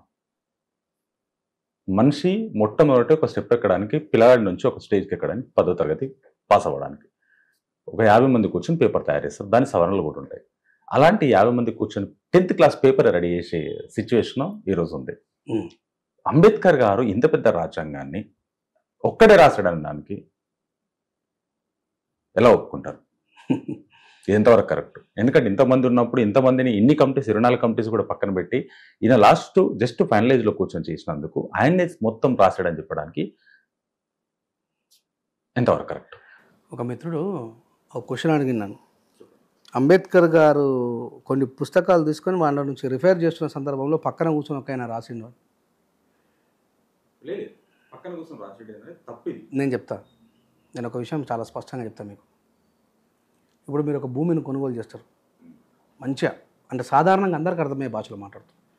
మీరు ఒక భూమిని కొనుగోలు చేస్తారు, ఆ భూమికి మీరు డబ్బులు కడతారు, ఆ భూమికి సంబంధించినటువంటి సర్వే నెంబర్లు అవన్నీ కూడా ఒక టైపిస్ట్ దగ్గర తీసుకొని టైప్ చేయిస్తారు, రైట్? ఆ టైపిస్ట్ వాటన్నింటినీ టైప్ చేసిన తర్వాత రిజిస్ట్రేషన్ ఆఫీస్కి వెళ్తారు. రిజిస్ట్రేషన్ ఆఫీస్లో రిజిస్టర్ గారి ముందర కొద్దిమంది సాక్షులు సంతకాలు పెడతారు, రిజిస్టర్ గారు సంతకం పెడతారు. ఇప్పుడు కొద్దిమంది అలిగేషన్ ఎట్లా ఉందంటే, ఆ సాక్షి సంతకాలు పెట్టిన వాళ్ళు కూడా ఆ ల్యాండ్కు ఓనర్లమా అంటే ఎట్లా నడుస్తుంది? ముసాయిదా కమిటీలో క్లియర్గా, అందుకే చెప్తాను నేను ఏమంటే, పార్లమెంట్లో today available first round table కాన్ఫరెన్స్లో ఇండియన్ కాన్స్టిట్యూషన్ సమర్పించినప్పుడు మీకు యూట్యూబ్లో కూడా కనబడుతుంది. ఎవరెవరు ఏమేమి మాట్లాడారో చాలా క్లియర్గా ఉంది. బాబాసాహెబ్ అంబేద్కర్ గారికి సహకరించిండ్రే తప్ప ఆయన రాయడం ఇష్టం లేని వాళ్ళు. ఇంకో మాట చెప్తున్నా, మంచి గుర్తుపెట్టుకుని నేను చెప్తున్నా. సర్ హైవర్ జెన్నింగ్స్ అంబేద్కర్ గారి తర్వాత, అంబేద్కర్ గారి కంటే ముందు చాలామంది చదువుకున్న వాళ్ళు ఉన్నారు కదా, ఉన్నారా లేదా? దాంట్లోనే భాగంగా ఒక ఆయన అలిగేషన్ చేస్తున్నాడు, బిఎన్ రావు రాసిండ్రు, అవునా? మరి వాళ్ళు రాసిన రాజ్యాంగాన్ని ఎందుకు ఒప్పుకోలేరు వాళ్ళు? వాళ్ళందరూ కమిటీలో ఉన్నప్పుడు లాస్ట్ ఒక్కొక్క కమిటీ ఒక్కొక్క కోణంలో ఏర్పాటు చేయడం జరిగింది. మనం దాని మీద పూర్తి నిష్ణార్థత కావాలంటే ఢిల్లీలో కూర్చొని మీరు అటొక కెమెరా నేను ఇటొక కెమెరా పెట్టుకొని దాని మీద పూర్తి సమీక్ష జరపాలి. అది ఒక్క దెబ్బతో మేము మాట్లాడేది కాదు. కానీ నేనేమంటానంటే, ఆ రోజున్న ప్రభుత్వం కూడా అంబేద్కర్ గారిని మెచ్చుకొని మెడలేసుకునేది కాదు. అంబేద్కర్ గారు అంటే అసలే ఇష్టం లేని ప్రభుత్వం. కాకపోతే ఈ దేశంలో అందరికంటే ఎక్కువ చదువుకున్నాడు కాబట్టి ఆయన రాయేస్తేనే ఈ దేశంలో ఉన్నటువంటి ప్రజలందరికీ సమానమైన హక్కులు ఉంటాయని బ్రిటిష్ వాళ్ళ ఒత్తిడి మేరకు ప్రజల్లో నుంచి వచ్చినటువంటి ఆ ఎన్నికల ప్రక్రియ మేరకు అంబేద్కర్ గారు దాంట్లోకి ఎంటర్ అయ్యారు తప్ప, నేనేమంటానంటే ఇండియన్ కాన్స్టిట్యూషన్ యాజ్ ఎ రిపోర్టర్గా ఉన్నటువంటి మీరు కావచ్చు, ఏ రిపోర్టర్కైనా ఎవరికైనా సరే ప్రథమ పేజీ కూడా చదవరాదు మనకు. We are not Indians as per Indian constitution. మీకు కావచ్చు, నాకు కావచ్చు. ఇప్పుడు తక్కువని భారత రాజ్యాంగం ప్రథమ పేజీ చదవమని చెప్పి చదువుతాం మనం. ఎందుకంటే మనకు అది చదివిపోయారు స్కూల్. అసలు రాజ్యాంగం అంటే ఏదో తెలియదు, దాంట్లో ఎన్ని సవరణలో తెలియదు, దాంట్లో ఎన్ని ఆర్టికల్స్ ఉన్నాయో తెలియదు. ఈ దేశంలో మేము భారత ప్రజలమైనటువంటి మేము భారత రాజ్యాంగంలో ప్రథమ పీఠిక కూడా తెలియదు అని చెప్పంటే మనం ఏం భారతీయులము? ప్రతి దేశంలో రాజ్యాంగం గురించి కనీసం 10 ప్రధాన సూత్రాలు తెలిసి ఉంటాయి. అందుకే ఎడ్యుకేషన్ సిస్టమ్ తప్పంట. 100% తప్పు. నేను ఏమంటా, ఇండియన్ కాన్స్టిట్యూషన్ చదివించాలని చెప్పి అంటున్నాను నేను. ఇండియన్ కాన్స్టిట్యూషన్ ఏమని రాసిండు? స్వేచ్ఛ, సమానత్వం, సౌభ్రతత్వం, సోదరభావం, కులమత లింగ వర్గ విభేదాలు లేకుండా భారతీయులమైనటువంటి అందరం మేము మా కోసం మేము రాసుకున్న రాజ్యాంగం అన్నాడు బాబాసాహెబ్ అంబేద్కర్. ఎక్కడ సంతకం పెట్టలే ఇది నేను రాసిన రాజ్యాంగం అని. భారత ప్రజలమైన మేము అన్నాడు, we the people of India.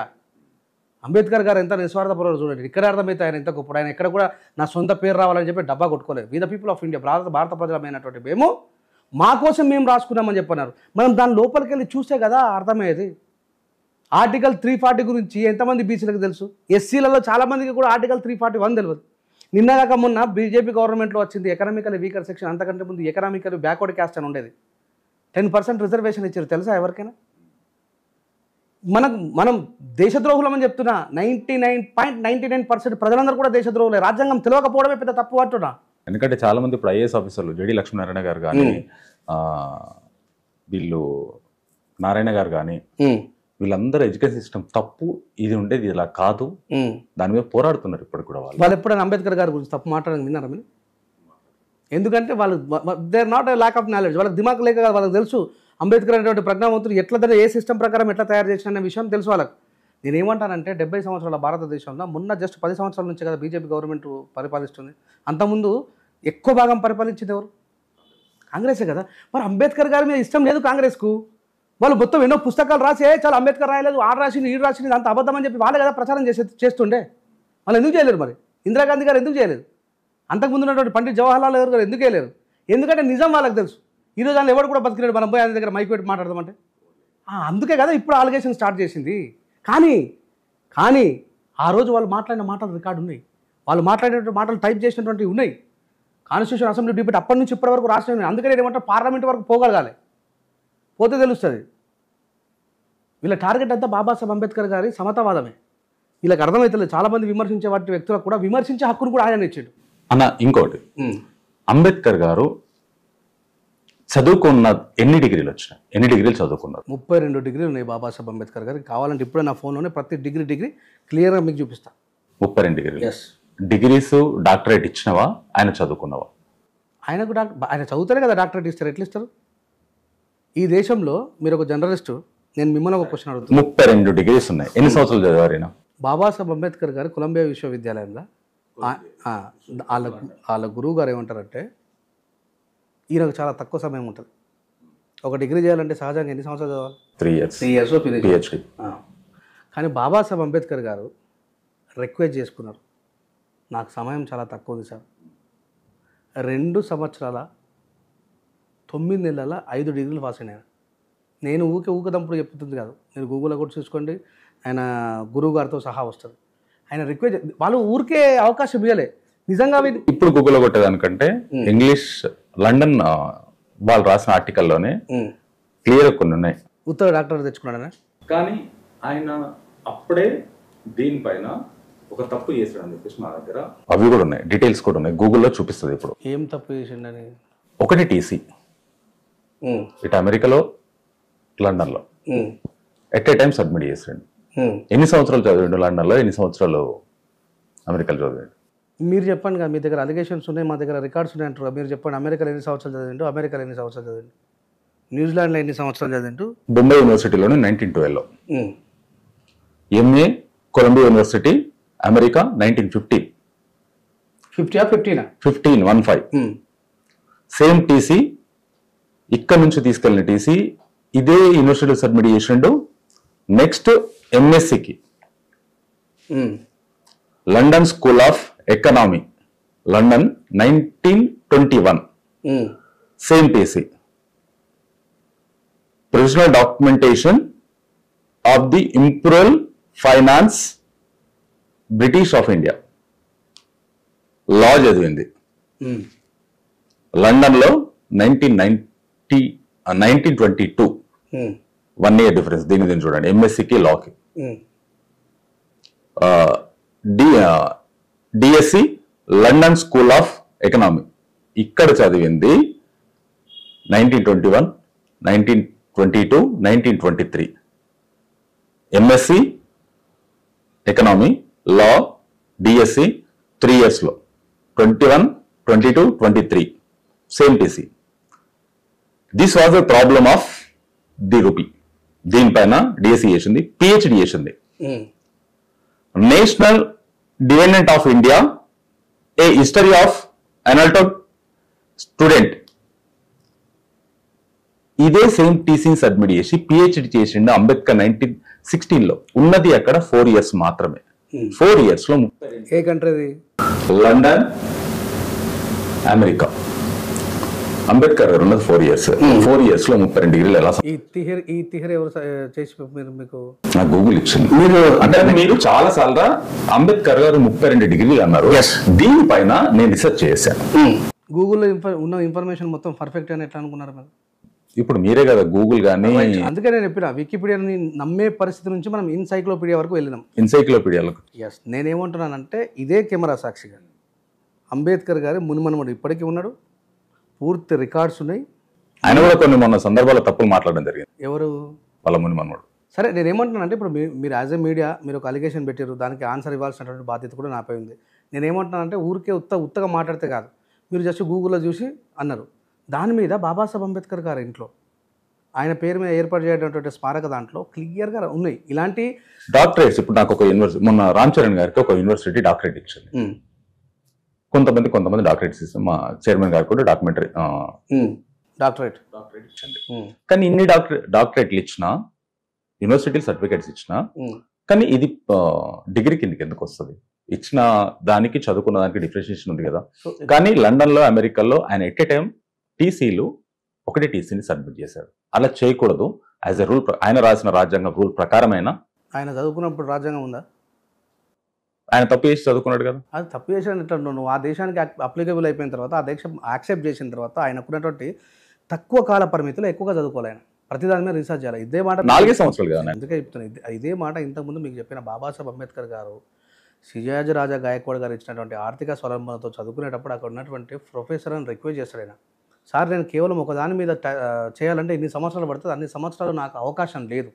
అందుకే చెప్పిన 2 సంవత్సరాల 9 నెలల 4 డిగ్రీలు పాస్ అయ్యిందని చెప్పి చెప్పిన మీకు నేను. 2 సంవత్సరాలు 9 నెలలు 4 డిగ్రీలు పాస్ అయ్యింది బాబాసాహెబ్ అంబేద్కర్ గారు. దానికి ప్రూఫ్ ఆయనే, మీరు అన్నటువంటి దాంట్లోనే ఉంది. అందుకే నేను ఏమంటున్నానంటే ఇప్పుడు మీరు నేను ఇద్దరం కూడా నేను దాని మీద బాబాసాహెబ్ అంబేద్కర్ గారి యొక్క సిద్ధాంతం పట్ల పోరాట పటిమ పట్ల అవగాహన ఉన్న వ్యక్తిని.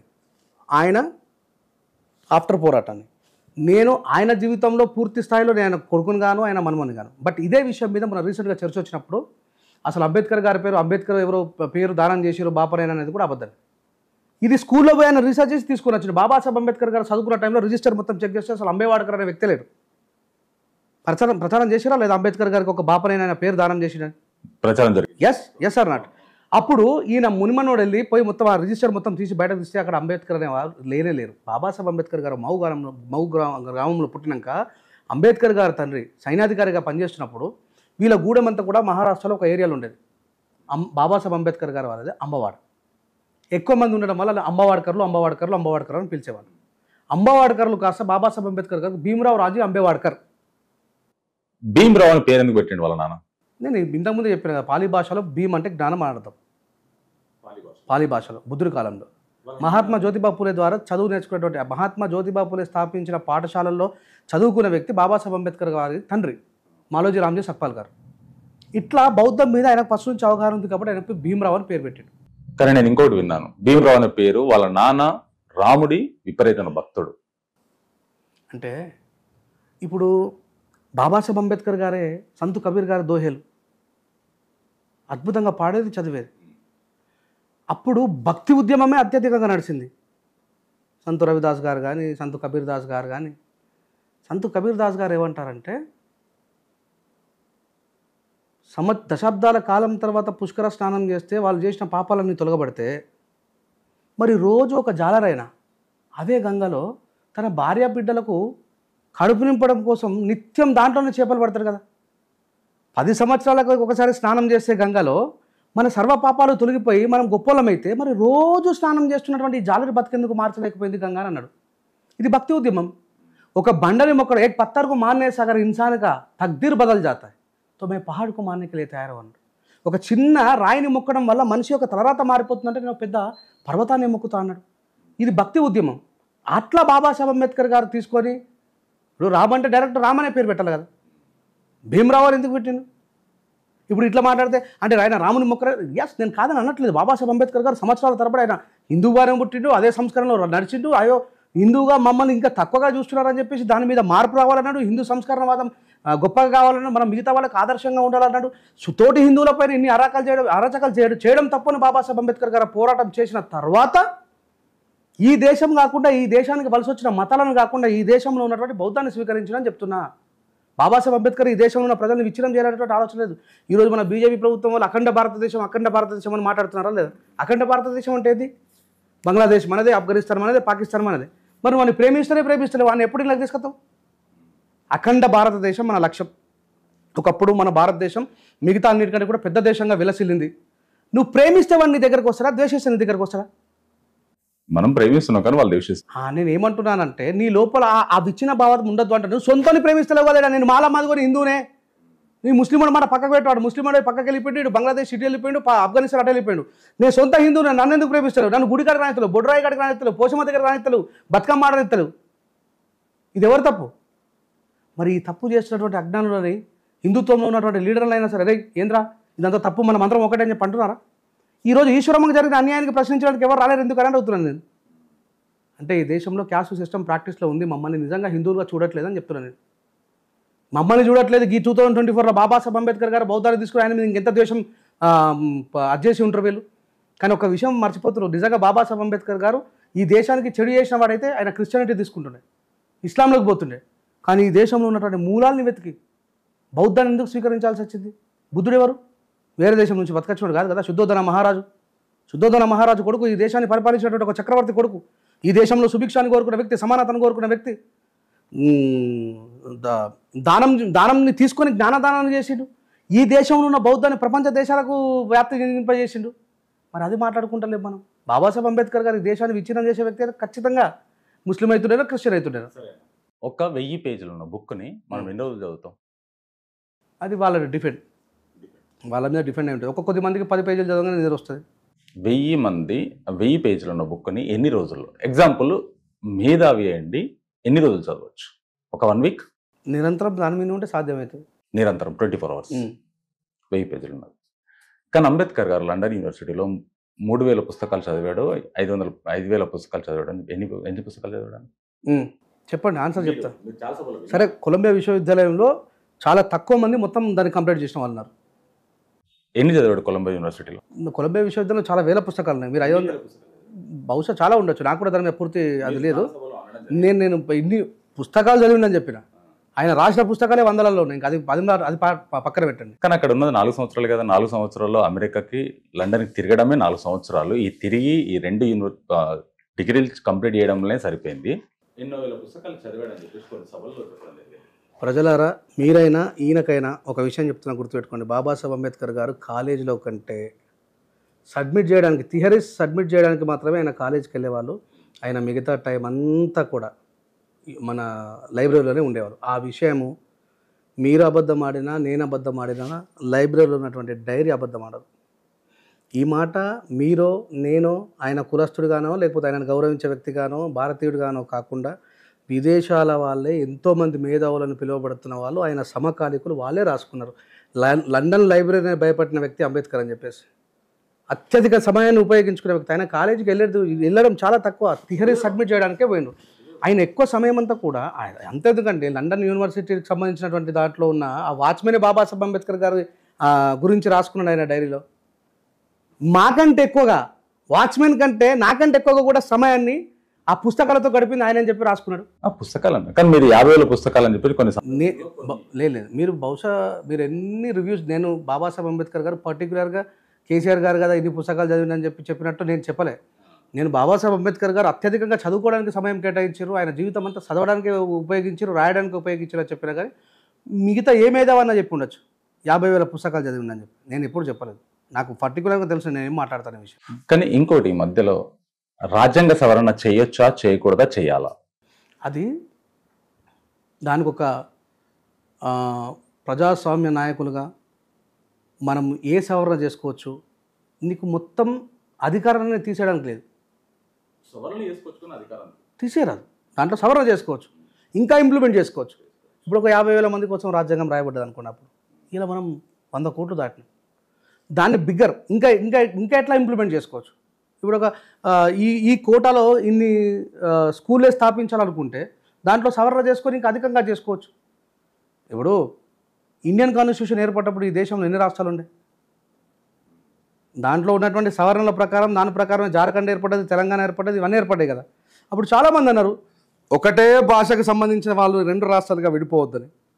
కానీ బాబాసాహెబ్ అంబేద్కర్ గారు రాసిన రాజ్యాంగంలో క్లియర్గా మెన్షన్ చేసింది ఏమనంటే అత్యధిక ప్రజల చేత అల్పమైన ప్రజలు పీడింపబడద్దు అని. అప్పుడు మనం మైనర్ కదా తెలంగాణ వాళ్ళం, సో వాళ్ళ చేత మేము దోపిడీకి గురవుతున్నామని చెప్పి తెచ్చుకున్నాం. అందుకే నేను ఏమంటా అంటే రాజ్యాంగం చదవాలి. రాజ్యాంగం చదివితే అది ఒక కథ కాదు, బుక్ కాదు. ఇప్పుడు మామూలుగా మనకు రాజుకు 4 పిల్లలు ఉండే, దానికి 12 మంది కొడుకులు పుట్టే, ఇట్లా ఉండదు రాజ్యాంగం. చాలా రకాల ఎన్ని ఆర్టికల్స్ ఎన్ని ఉన్నాయి, దానికి సబ్ ఆర్టికల్స్ ఎన్ని ఉన్నాయి, దాంట్లో ఎన్ని ఆబ్లిక్స్ ఉన్నాయి, ఎట్లా డివైడ్ అవుతుంది. నాకు కావాల్సినవి మాత్రమే తీసుకున్నా, నేను మొత్తం రాజ్యాంగం చదివినని చెప్పట్లేదు. అసలు ఆర్టికల్ 340లో బాబాసాహెబ్ అంబేద్కర్ ఈ ఫండమెంటల్ ప్రకారం బీసీలకు ఏ రకమైనటువంటి న్యాయం జరగాలని చూసినారు. ఆర్టికల్ 341 ప్రకారం ఎస్సీలకు ఎంత వచ్చింది, ఆర్టికల్ 340 ఎస్టీలకు ఎట్లా వచ్చింది, ఎకనామికల్ బ్యాక్వర్డ్ క్యాస్ట్ అంటే ఏంది, వీటిని నాకు కావాల్సినటువంటి సందర్భాలలో నేను రిఫరెన్స్ రాసుకోవడం కోసం చెక్ చేసిన. కానీ నాకు అర్థమైన విషయం ఏంటంటే ఇది ఒక కథలాగా కొనసాగేది మాత్రం కాదు. ఇండియన్ కాన్స్టిట్యూషన్ అంత ఈజీగా అర్థం కాదు. ఎందుకంటే దాంట్లో క్లియర్గా రాసింది ఉంటుంది. అది ఒక కథలాగా చదివితే మనం ఎన్నెన్న పుస్తకాలు చదవచ్చు, అదే పుస్తకాన్ని ఎన్నిసార్లు చదవచ్చు, కానీ కథలాగా కొనసాగేది కాదు. అది పోలీసు అందుకే ఎన్ని డిపార్ట్మెంట్ వాళ్ళు ఏదేది కావాలో అదే చదువుకున్నారా లేదా?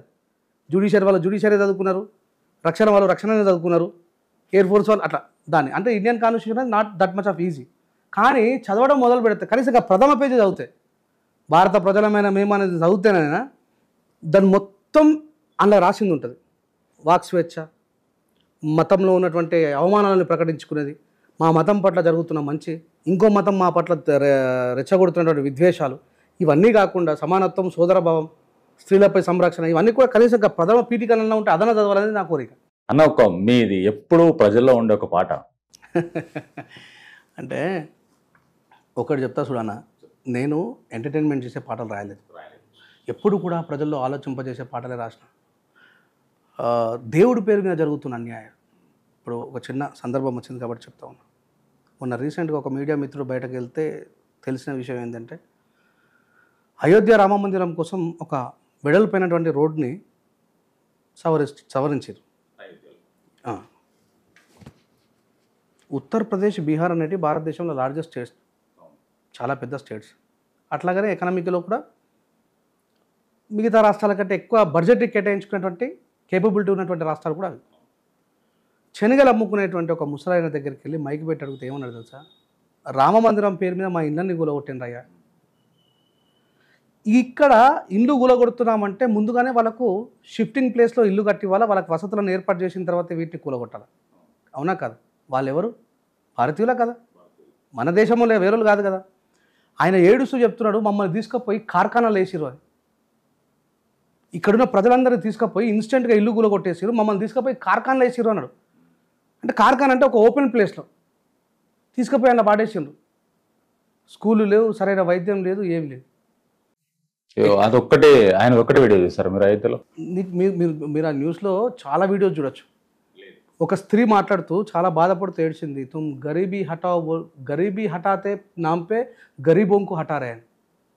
మీరు పేదరికాన్ని నిర్మూలిస్తామనే పేరు మీద పేదల్ని నిర్మూలిస్తున్నారని చెప్పి మాట్లాడింది. నేను ఏమంటున్నా అంటే, నాకు బీజేపీ గవర్నమెంట్ ఏం అగెనిస్ట్ కాదు. రాముడు ఎప్పుడు అట్లా చెయ్యమని ఏ లంజావుడుకు చెప్పడు. దేవుడు అనే వ్యక్తి అందరినీ సమానమైనటువంటి ప్రేమతో చూడాలంటారు, కానీ దేవుడి పేరు మీద ఈ అఘాయిత్యాలు చేస్తున్నారని చెప్తున్నాను నేను. నాకు బీజేపీ గవర్నమెంట్తో నచ్చింది ఏమున్నది? వీడియో చూసినా అంటే క్లియర్గా కనబడుతుంది కదా. ఇప్పుడు అంటే రేపు పొద్దున రిపోర్టర్లు అందరూ తప్పు చేస్తారనే ఉద్దేశం కాదు. సరే, నేను దీనిపైన నేను బిఫోర్ రామ మందిరం కట్టక ముందు వెళ్ళి అయోధ్య మొత్తం తిరిగా, కట్టిన తర్వాత వెళ్ళలే. నా స్నేహితులు కొంతమంది అక్కడ ఉన్న వాళ్ళతోటి, రకరకాల వాళ్ళతోటి నేను చేసిన ఎంక్వైరీ వేరు. దీనిపైన ఈ వీడియోస్ వచ్చిన తర్వాత కూడా ఎంక్వైరీ చేశా. సొంత గృహాలు ఎవరికైతున్నాయో వాళ్లకు ఔటర్ రింగ్ రోడ్డు సరౌండింగ్ లో మొత్తము రోడ్ వైండింగ్ లో ప్రతి ఒక్కరికి ఇల్లు, కంపల్సేషన్, వాళ్ళకు కావాల్సిన బిజినెస్లు, అన్ని డబ్బులు. ఇక్కడ మన తెలంగాణ గవర్నమెంట్ మల్లన సాగర్ ఇవన్నీ అయినప్పుడు ఎలాగైతే వీళ్ళు ఇచ్చారో, లబ్ధి పొందిన వాళ్ళు కూడా తప్పుడు అని చెప్పడం జరిగింది. ఎలాంటి ఇచ్చారు వాళ్ళకు, పూరుగుడిసి ఉన్న వాళ్ళకు కూడా డబ్బు 7 లక్షల రూపాయలు ఎలాగైతే ఇక్కడ ఇచ్చారో 15 లక్షల రూపాయలు ఇండిపెండెంట్ హౌస్లు అక్కడ అలా స్వయంగా ఇచ్చారు. ఆ ఫోటోస్ కూడా కావాలంటే లైవ్ ఇప్పుడు నేను మాట్లాడించగలను. సరే, అయోధ్యలో ఉన్న వాళ్ళు నేనేమంటున్నానంటే, దానివల్ల తర్వాత ఎకనామీ పెరుగుతుంది. ఓకే, ఎవ్వరికి ఇల్లు లేదు, రోడ్డు మీద పెట్టుకునే వాళ్ళకి ఎవరైతే కొంతమంది కొన్ని సందర్భాలు జరిగినప్పుడు ఇబ్బందులు పడే అవకాశం ఉంటుంది. ఆ ఇబ్బందులు పడే అవకాశం లోకల్ ఎయిడ్స్ ఎవరైతే ఉన్నారో, ఆఫీసర్స్ ఎవరైతే ఉన్నారో, అది కరెక్ట్ షార్ట్ అవుట్ చేసి చేయాల్సిన బాధ్యత లోకల్ ఆఫీసర్స్. వాళ్ళు చేసిన తప్పుకి గవర్నమెంట్ నేను గవర్నమెంట్ నిందించలేదు. మీరు అందుకే పూర్తిగా మీరు ఒక రిపోర్టరు, సమాజం పట్ల మీకు ఒక అవగాహన, రెస్పాన్సిబిలిటీ ఉన్న వ్యక్తి, మీరు క్లియర్గా వినాలి. కావాలంటే నా వీడియోని మళ్ళీ రివైండ్ చేసుకొని వినండి. నేను ఏ గవర్నమెంట్ అయినా సరే దేవుడి పేరు మీద ప్రజలకు అన్యాయం చేయొద్దు అని అన్న. అదే చెప్తున్నా. ఇప్పుడు ఆయన ఒక శనగల వ్యాపారం చేసుకునే వ్యక్తి, ఎంత పెద్ద ఇల్లు ఉంటుంది ఆయనకు? కోట్లు విలువ చేసి ఇల్లు అయితే ఉంటుంది. గట్టిగా మాట్లాడితే 2 లక్షలు 3 లక్షలు ఇల్లు ఉంటుంది. ఆయనకు అక్కడ ఇల్లు లేదు. ఆ వీడియో నేను కూడా చూసా. అక్కడ లోకల్ వాళ్ళతోటి. ఎవరు ఆ రిపోర్టర్ చెప్పండి? మీరు రిపోర్టరే కదా? నా సన్నిహితుడు. ఒక నేషనల్ మీడియా రిపోర్టర్ అడిగిండు, మీరు అన్నారు కదా ఆ వీడియో నేను చూసినాను. ఆ రిపోర్టర్ ఎవరు చెప్పండి? ఆయన అందరికీ తెలిసిన వ్యక్తి. ఆయననే వెళ్ళి స్వయంగా లైవ్ పెట్టి రికార్డ్ చేసిండు. అంటే నేను ఏమంటున్నానంటే, నా పోరాటం అంతా కూడా దేవుడి పేరు చెప్పి, నేను ఏ దేవుడు ఇట్లా చేయమంటాడని చెప్తలేదు అని చెప్తున్నా. ఇప్పుడు రామ మందిరం కట్టిండ్రు, నిజంగా మీరు అన్నట్టుగానే వాళ్ళందరికీ మంచి జరిగితే ఇలా సీట్లు ఏమొచ్చినా కనబడ్డది. సరైనటువంటి ప్రజలు నిర్ణయం చెప్పిండ్రు. ఇప్పుడు చూస్తున్న వాళ్ళకు కూడా తెలుసు. మీరు చెప్పినట్టుగా మంచి జరిగితే ఎందుకు చేస్తారు? రాముడి గుడి కట్టడం అనేది అందరి ఆకాంక్షనే కదా. మరి ఆ ప్రజలు ఎందుకు ఆ ప్రభుత్వాన్ని ఓడగొట్టే ప్రయత్నం చేసి వాళ్ళకి ఓట్లు వేయకుండా ఎందుకుంటారు? నిజంగానే అన్యాయం జరగకపోతే ప్రజా తీర్పు మనం ఒప్పుకోవాల్సిందే. మెజారిటీస్లా అది మీరైనా నేనైనా ఎవరైనా సరే. మరి ఏం ఏం ఏం తీర్పిచ్చిండ్రు అయోధ్య ప్రజలు? చెప్పండి, ఏం తీర్పిచ్చిండ్రు? జరిగిన ప్రచారము తర్వాత ఎలక్షన్స్ తర్వాత జరిగింది జరిగింది ఏంటి ఏమంటున్నానంటే అది న్యూస్ మీరు విన్నారా? ఎలక్షన్ తర్వాత ఒక 15 రోజుల తర్వాత జరిగింది ఏంటో మీరు న్యూస్ విన్నారా? ఇప్పుడు ఏ ఎలక్షన్లో ఎన్ని స్టంట్లు వేసినా, అధికార ప్రభుత్వం స్టంట్లు వేసినా, అపోజిట్ ప్రభుత్వం స్టంట్లు వేసినా ఓటేయాల్సిన వాళ్ళు ఎవరు కదా? దాన్ని మనం ఆపలేం. వాళ్ళు డబ్బులు తీసుకొని ఓట్లు వేసినా, డబ్బులు తీసుకోకుండా ఓట్లు వేసినా, వాళ్ళకు ఉద్యోగాలు వచ్చి ఓట్లు వేసినా, ఉద్యోగాలు రాక ఓట్లు వేసినా, వాళ్ళకి అన్యాయం జరిగి ఓట్లు వేసినా, అన్యాయం జరగకుండా ఓట్లు వేసినా వాళ్ళ తీర్పును మనం యాక్సెప్ట్ చేయాల్సిందే. అయోధ్య అనేది it's major in the India. It's not a normal point. కొన్ని సంవత్సరాల పోరాటం ఫలించింది అది. మరి ఆ ఫలితానికి ప్రజలు ఆకాంక్షలు తెలియజేయలేదే, ఆనందాన్ని తెలియజేయలేదే. నేను ఎందుకు అంటున్నానంటే తెర వెనుకాల ఏం జరుగుతుందో మనకు తెలియదు. తెర ముంగటికి మీలాంటి రిపోర్టర్లు బయటకు వచ్చినటువంటి విషయాన్ని తెలియజేసినప్పుడు ప్రజాస్వామికవాదులుగా మేము కావచ్చు, మిగతా వాళ్ళు కావచ్చు పోరాటాలు చేస్తారు, దాని మీద స్పందిస్తారు. మీరు పాట పాడమన్నప్పుడు నేను ఏమన్నానంటే రాముడి రాజ్యంలో మంచి జరగాలని రామాయణం చెప్తుంది. పేదలకు అన్యాయం జరగద్దు అనేది రాముడు బతుకుంటే ఖచ్చితంగా చెప్తాడు. నా పేరు మీద మాత్రం ప్రజల్ని హింసించుకొని తిను అయితే ఏ రాముడు చెప్పాడు, ఏ దేవుడు చెప్పాడు. నా బాధ ఏంటంటే నేను రాసే పాటలు కూడా అట్లానే ఉంటాయి. దేవుడి పేరు చెప్పి అరాచకాలు చేయకండి అని చెప్పి నేను అన్నా. ఇది వాళ్ళకి అర్థం కాక మొన్న రాహుల్ గాంధీ గారు శంకరుడు ఫోటో కట్టుకుంటేనే తప్పు అనవట్రు. అంటే వీళ్ళు ఎట్లా తయారు చేశారంటే ఊనాలో ఒక సంఘటన జరిగింది. కొన్ని రోజుల క్రితం జరిగిన సంఘటన చెప్తారు. అది బీజేపీ గవర్నమెంట్లో. అక్కడ ఉండేటువంటి చర్మకారులు చనిపోయినటువంటి గొడ్ల నుంచి, ఎడ్ల నుంచి, బర్రెల నుంచి చర్మాన్ని తీసి లెదర్ ఫ్యాక్టరీలోకి పంపించే పని వాళ్ళు. అట్లా చర్మాన్ని ఒలుస్తున్నటువంటి ఒక 3 అబ్బాయిని తీసుకొని పోయి జైలు వెహికల్ కట్టి తుక్కు కొట్టి వీడియో వైరల్ చేశారు ఉత్తరప్రదేశ్లో. చనిపోయిన ఇప్పుడు మనం పల్లెటూరులో చూస్తుంటాము, వాటితో చెప్పులు కొడుతుంటారు. అదే చెప్తున్నా. అప్పుడు ఏమని రాసిన నేను, రామరాజ్యము మనువాద రాజ్యము, మానవత్వమన్న మాట లేని రాజ్యము, గోవు మాత అంటూ మొక్కేటి పాలకులురా, అది సచ్చిపోతే ముట్టలేని లుచ్చన కొడుకులురా, జంతువులను దైవమంటూ మొక్కే జ్ఞానము, సాటి మనిషిని ప్రేమించలేని అజ్ఞానము. నేను ఇక్కడ ఎవరు తిట్లే. బతుకినంతసేపు ఆవుని దేవుడిని మొక్కిండ్రు, చచ్చిపోయాక మావాడు తీసుకుపోయి దాని చర్మాన్ని తీసి లెదర్ ఫ్యాక్టరీ, వాడు ఒక పాపం జీతగాడండి, మరి వాడిని తీసుకుపోయి కొడతారు. నిజంగా మీరు గొప్పోళ్ళు అయితే లెదర్ ఫ్యాక్టరీ మీద దాడి చేయాలి. ఈ చర్మాన్ని ఇప్పుడు సహజత్వంగా పుట్టింది, సహజత్వంగా కలిసిపోవాలి మట్టిలో. ఇప్పుడు లెదర్ ఫ్యాక్టరీకి పర్మిషన్ ఇచ్చింది గవర్నమెంట్. ఆ లెదర్ ఫ్యాక్టరీలో వచ్చిన లెదర్ని తీసుకుపోయి బయట దేశాలకు ఎగుమతి చేసుకొని కోట్లు సంపాదించేటోడు ప్రభుత్వం కింద పనిచేసేవాళ్ళు. మొత్తం మావాళ్ళని కొట్టడం నాకు అర్థం కాదు. అదే లెదర్ నాకు ప్యూర్ బ్రాండ్ కావాలి, లెదర్ బ్రాండ్ కావాలి, ఒరిజినల్ లెదర్ ఉందా, బెల్ట్, పర్సు, మరి బ్యాగ్. నేనేమన్నా రాముడు ఎక్కడ చెప్పిండు అయ్యా? లేదు కదా నన్ను కొట్టుమని చెప్పి. ఇప్పుడు క్లియర్గా మన దగ్గర ఆ రికార్డ్స్ ఉన్నాయి. బీఫ్ని ఎక్స్పోర్ట్ చేస్తుంది అత్యధికంగా ఎక్కడి నుంచి అనేది. నేను ఏమంటున్నానంటే ఇప్పుడు మొన్న రీసెంట్గా ఆంధ్రాలో కూడా అదే జరిగింది. వైఎస్ఆర్సీపీ వాళ్ళు ఓడిపోయిన తర్వాత టీడీపీ వాళ్ళు అది గెలిచిన తర్వాత పోయి అక్కడ ఉన్నటువంటి కామన్ ప్రజల మీద దాడి చేస్తారు. నేను ఏమంటున్నా, దోసుకున్న మీద దాడి చేయ కదా. అరే పాపం వీళ్ళు ఏం చేశారు, కింద వాళ్ళు ఉత్తా, వీడు అడ్డుకాదు ఇటు కాదు, ఎవడైతే మెయిన్ ఉండో వాళ్ళ మీద దాడి చేయాలి, కింద ఉన్న వాళ్ళ మీద. మరి నేను నా బాధ కూడా నేనేమంటున్నా అంటే బీఫ్ని ఎక్స్పోర్ట్ చేయొద్దు అనేటువంటి ఆకాంక్ష భారత రాజ్యాంగమే చెప్తుంది. సాధు జంతువుని చంపొద్దు. నేను కాదంటలేదండి, నువ్వు తినటం పోయి కొడుతున్నావు. అరే నీ బయట దేశం ప్రపంచంలో నెంబర్ 1 బీఫ్ దొరికే దేశం ఏది తెలుసా? భారతదేశమే. అల్ కబీర్ అనే పేరు.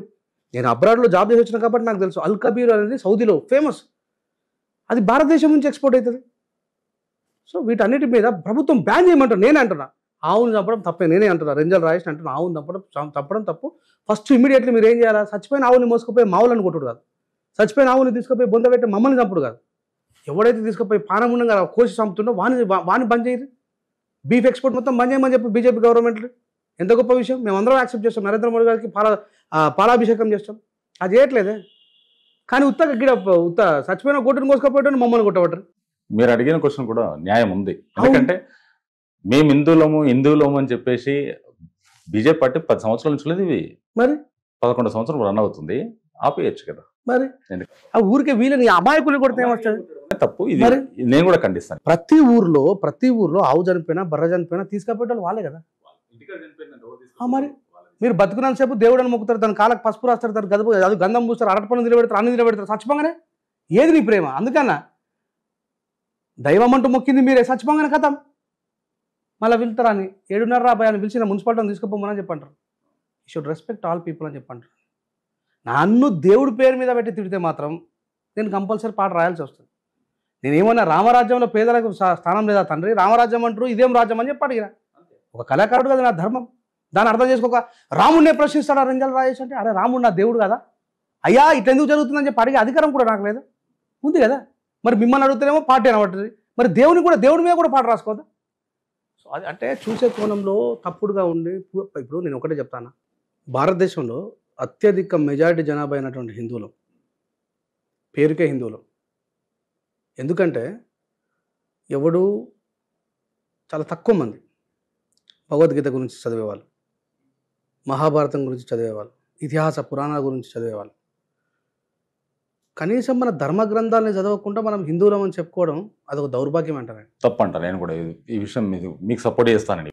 ఎందుకంటున్నంటే మనము ఇప్పుడు ఒక క్రిస్టియన్ అయినా ఎక్కడో పుట్టినటువంటి దేవుణ్ణి ఈ దేశంలో 5 సార్లు ముస్లిం అయినా నమాజ్ చేస్తున్నాడు, విదేశాల్లో పుట్టినటువంటి అల్లా గురించి. క్రిస్టియన్ అయినా ప్రతి ఆదివారం అంతకు వీలైన మధ్యకాలంలో కూడా వెళ్ళి బైబిల్ని చదువుకుంటున్నారు. వారానికి ఒక పేజీనే చదువుతాడు. మనము ఇక్కడ హిందువులమని అనుకునే వ్యక్తులం ఎవరైతే ఉన్నామో అనుకుంటున్నాం అంతే. భగవద్గీతలో చదివితే అసలు మనం ఎవరం, మన దేశ చరిత్ర ఏంది, దీంట్లో కల్పితం ఎంత, నిజం ఎంత, అసలు మరి శ్రీకృష్ణ పరమాత్ముడు ఏం చేయమన్నాడు, ఏ రకమైనటువంటి యుద్ధం చేయమన్నాడు, పాండవులు ఎవరు, కౌరవులు ఎవరు, ఈ మధ్యలో ఈ గీత ఎందుకు వచ్చింది, ఇది చదివితే అర్థమవుతుంది. రెండో విషయం, ఇది చదవాలనేటువంటి అధికారాన్ని ఇచ్చింది కూడా రాజ్యాంగం అని చెప్తున్నా. ఎందుకు అంటే ఈ మాట మాట్లాడితే అందరికి బాధ అనిపిస్తుంది, కానీ మన తాతలకే చదువు రాదు, వస్తుందా? జస్ట్ ఆఫ్టర్ ఇండియన్ కాన్స్టిట్యూషన్ తర్వాత పుట్టిన వాళ్ళకి మాత్రమే ఈ దేశంలో చదువుకునే హక్కు వచ్చింది, అంతకుముందు అందరికి లేదు. అది క్లియర్గా మీకు చెప్పిన నేను, అధ్యాపకం బ్రాహ్మణ నామకల్పే, పంతులు మాత్రమే చదువుకునే వాళ్ళు. అందుకే పండితులందరూ కూడా వాళ్ళే. వాళ్ళు చెప్తే ప్రొద్దున లేస్తే మనం అందరం దాని మీద శ్లోకం వింటాం. శ్రీ హనుమాను గురుదేవులు నాయద పలికిన సీతారామ కథ, కౌసల్య సుప్రజ రామ పూర్వ సంధ్య ప్రవర్తతే, కొన్ని 1000 సార్లు వినుంటాం. సుప్రభాతము, సుందరకాండ, ఏదైనా. కానీ ఎప్పుడైనా అది ఆ భాషలో గ్రాంధికంలో ఎందుకు ఉంది అని ఆలోచించడం. రెంజర్ల రాజేష్ శ్లోకాలు మాట్లాడుతున్నాడు, ఆయన తప్పు మాట్లాడుతున్నాడు అని చాలామంది నన్ను వ్యతిరేకిస్తూ ఉంటారు. నేనేమంటానంటే దాన్ని గుప్తాధిపత్యంగా కొద్దిమంది మాత్రమే వాళ్ళ చేతిలో ఉంచుకున్నారు, అందరికీ సర్వసమానంగా ఇవ్వలేదు అని అంట. ఎస్, ఈ దేశంలో పుట్టినవాడు ఆక్స్ఫర్డ్ యూనివర్సిటీకి చదువుకోవడానికి ఎలిజిబిలిటీ కోసం ఎగ్జామ్ రాయొచ్చు. Yes or not? ఈ ప్రపంచంలో ఏ యూనివర్సిటీకైనా రాసుకునే అవకాశం, ప్రపంచ దేశాల్లో ఏ మూలలో ఉన్న యూనివర్సిటీ వాడైనా సరే మన యూనివర్సిటీలో చదువుకునేటువంటి ప్రవేశిక అవకాశం రాసుకునే ప్రతి ఒక్కరికి ఉంది. మరి మన దేశంలో ఉన్నటువంటి వేద పాఠశాలకి అది ఎందుకు లేదని అడుగుతుంది. మనం అందరం హిందువులమే కదా, నిజమా కదా? మనం కూడా వేదాలు నేర్చుకునేటువంటి వెసులుబాటును ఎందుకు కల్పించలేరు? అది కేవలం ఒక వర్గానికి ఎందుకు సొంతమైంది? అప్పుడు బ్రిటిషర్స్ వల్ల తర్వాత వచ్చిన నేనేమంటానంటే బ్రిటిషర్స్ వర్తకులు ఫస్ట్ గుర్తుపెట్టుకోవాలి. ఈ మాట అంటే నేను వస్తుంది, అయినా సరే నేను చరిత్ర చెప్తా. ఈ దేశానికి ఎవరు వలస వచ్చినా ఈ దేశంలో ఉన్నటువంటి ఒక వర్గాన్ని వాళ్ళ దగ్గర పెట్టుకున్నారు. మీరు సినిమాల్లో చూడొచ్చు, హిస్టరీలో చూడొచ్చు. ఇక్కడ చదువుకున్న వాళ్ళు ఎవరు? వాళ్ళే వాళ్ళతో ఉండే, మిగతా వాళ్ళు ఎవరు ఉన్నారు? అసలు వాళ్ళకి వీళ్ళకి సంబంధమే లేదు. వాళ్ళు ఎవరు రూల్ చేస్తున్నా కూడా తెలియదు. ఇప్పటికీ ఆధునిక భారతదేశంలో కూడా ప్రైమ్ మినిస్టర్ నరేంద్ర మోడీ గారు అనే సంగతి కూడా ఎంతమందికి తెలుసు? ఇప్పుడు ఒరిస్సా వాళ్ళు వచ్చి మన దగ్గర ఇటుక బట్టీలలో పనిచేస్తారు, వాళ్ళకి తెలుసా ఇది కాంగ్రెస్ ఉందో బీజేపీ ఉందో, ఈ దేశంలో బడ్జెట్ ఎంత కేటాయించిందో, ఏం జరుగుతుందో ప్రధానమంత్రి ముఖ్యమంత్రి ఎవరెవరు వాళ్ళ చాలా మంది తెలియదు పాపం. ఎందుకంటే వలసవాదులు కదా వాళ్ళు, ఎక్కువ ఒకరి నుంచి ఒకరికి. మనం అందరం కూడా అప్పుడు అసంటోళ్ళమే, ఆ బ్రిటిషర్స్ కింద ఫ్రెంచ్ వాళ్ళు డచ్ వాళ్ళు వచ్చినప్పుడు, మొఘల్స్ వచ్చినప్పుడు. అంటే ఈ దేశం ఎప్పుడు కూడా నాకు నవ్వొచ్చే విషయం ఏంటంటే హిందూ ఖత్రమే అంటారు. అరే భారతదేశానికి స్వాతంత్రం వచ్చినప్పటి నుంచి హిందువులే పరిపాలన చేసుకుంటాం కదా. फिर भी खतरे में ఫిర్ క్యా బాత్. ఇది ఎంత నవ్వుకునే విషయం. స్వాతంత్ర భారతదేశం 70 సంవత్సరాలు హిందువు పరిపాలిస్తున్నా హిందువులు ఖత్రాలో ఉన్నారని అంటే అసలు మన ఏడు ఉన్నట్టు నాకు అర్థం కాదు. ఈ ప్రపంచంలో లార్జెస్ట్ బలమైన హిందూ దేశం భారతదేశం. మరి అయినా హిందువులు పరిపాలించుకుంటూ భయపడడం ఏంది? మీకు రెడ్డిస్ అంటే ఇష్టమేనా? నాకు మనుషులు ఇష్టం అన్న. నాకు రెడ్డిస్ కులం అని ఏం లేదు. అట్లా ఎవడు అన్యాయం చేసినా సరే, తప్పెవడు చేసినా. స్వాతంత్రం వచ్చిన తర్వాత మొట్టమొదటిసారిగా బ్లడ్ షెడ్ జరుగుతున్న సందర్భంలో మొట్టమొదటిసారిగా తక్కువ కులాలకి ఎవరైతే ఉన్నారో వాళ్ళకి భూమి లేదు, భూమి గురించి గొడవలు రెడ్డి వాళ్ళ దగ్గర ఉన్నప్పుడు ఇవన్నీ జరుగుతున్నాయి. మొట్టమొదటిసారిగా తక్కువ కులాలకి భూమి ఇచ్చింది ఎవరు? గవర్నమెంట్ ఇచ్చింది. భారతదేశంలో ఉన్నటువంటి రాజ్యాంగ వ్యవస్థనే చెప్పింది. అంబేద్కర్ గారు ఇండియన్ కాన్స్టిట్యూషన్లో చాలా స్పష్టం చేస్తారు, భూమిని జాతీయం చేయాలని. మళ్ళోసారి వినండి, భూమిని జాతీయం చేయాలని. అప్పటి వరకు భూమి ఎవరి చేతిలో ఉన్నదో వాళ్ళందరి దగ్గరికి వెళ్ళి భూమిని కొనండి, వాళ్ళని నుక్సాన్ చేయకండి, వాళ్ళ దగ్గరికి వెళ్ళి గుంజుకోమని చెప్తలేదు. అప్పుడు భారతదేశానికి స్వాతంత్రం రాకుండా ముందు ఎవరి చేతిలోనైతే భూమి ఉండేనో, స్వాతంత్రం వచ్చిన తర్వాత భూమి వాళ్ళ దగ్గర ఉన్నా కానీ కొనుక్కోండి, తప్పకుండా ప్రతి గ్రామాల్లో మన హైదరాబాద్ చుట్టుపక్కల ఉన్నా కానీ తెలంగాణలో, ఆంధ్రప్రదేశ్లో, అప్పుడు ఆంధ్రప్రదేశ్ ఉండే కదా, ఏవైతే స్టేట్లలో ఉన్నాయో వీటన్నిట్లలో బ్లడ్ షెడ్ జరుగుతుంది. ఆసాంల దగ్గరికి నుంచి భూమి గుంజుకోవడానికి. భారతదేశానికి స్వాతంత్రం వచ్చినప్పుడు ఆంధ్రప్రదేశ్ మనతో లేదు. భారతదేశానికి స్వాతంత్రం ఎప్పుడు వచ్చింది? తెలంగాణ భారతదేశంలో ఎప్పుడు కలిసింది? తర్వాత మన పటేల్ గారు చేసిన యుద్ధం తర్వాత. అది మనకు తెలవాలా. ఇది Hyderabad country, this is not. ఈ మాట తెలియదు చాలా మందికి. హైదరాబాద్ అనేది ఒక దేశం, మళ్ళీ తర్వాత మనం భారతదేశంలో కలిసినాం. అంటే 1949లో మనం కలిసినాము. ఆ మధ్యలో ఉన్నటువంటి వ్యవస్థకు మనకు సంబంధమే లేదు. మళ్ళీ మీరు ఆంధ్రప్రదేశ్ మనతో ఉన్నది అంటున్నారు. లేదు. Yes, okay. బ్లడ్ షెడ్ జరుగుతున్నప్పుడు, భూమి గుంజుకోవాలని చెప్పి జరుగుతున్నప్పుడు ఒక అక్కడి నుంచి ఉద్యమం స్టార్ట్ అయింది. ఢిల్లీ నుంచి స్టార్ట్ అయిన తర్వాత ఆ ఉద్యమానికి మొట్టమొదటిసారి ఏం జరుగుతుంది, అసలు ఇది ఎందుకు జరుగుతుందని తీసుకుంటే, ప్రజలకు భూమి కావాలి, చేసుకోవడం లేదు, ఉన్న దగ్గరే భూమి ఉంది, ఎవరు ఇవ్వాలి, ఎక్కడి నుంచి ఇవ్వాలి అన్నప్పుడు దీనికి మొట్టమొదటిసారి ముందడిగేసి చేసిన వాళ్ళు భూదాన్ రామచంద్రరావు గారు. మన పోచంపల్లి ఉంది కదండి, పోచంపల్లిలో ఇప్పటికే ఆయన హిస్టరీస్ మన దాంట్లో ఉంటాయి. భూదాన్ అనే పేరు మీరు వినుంటారు.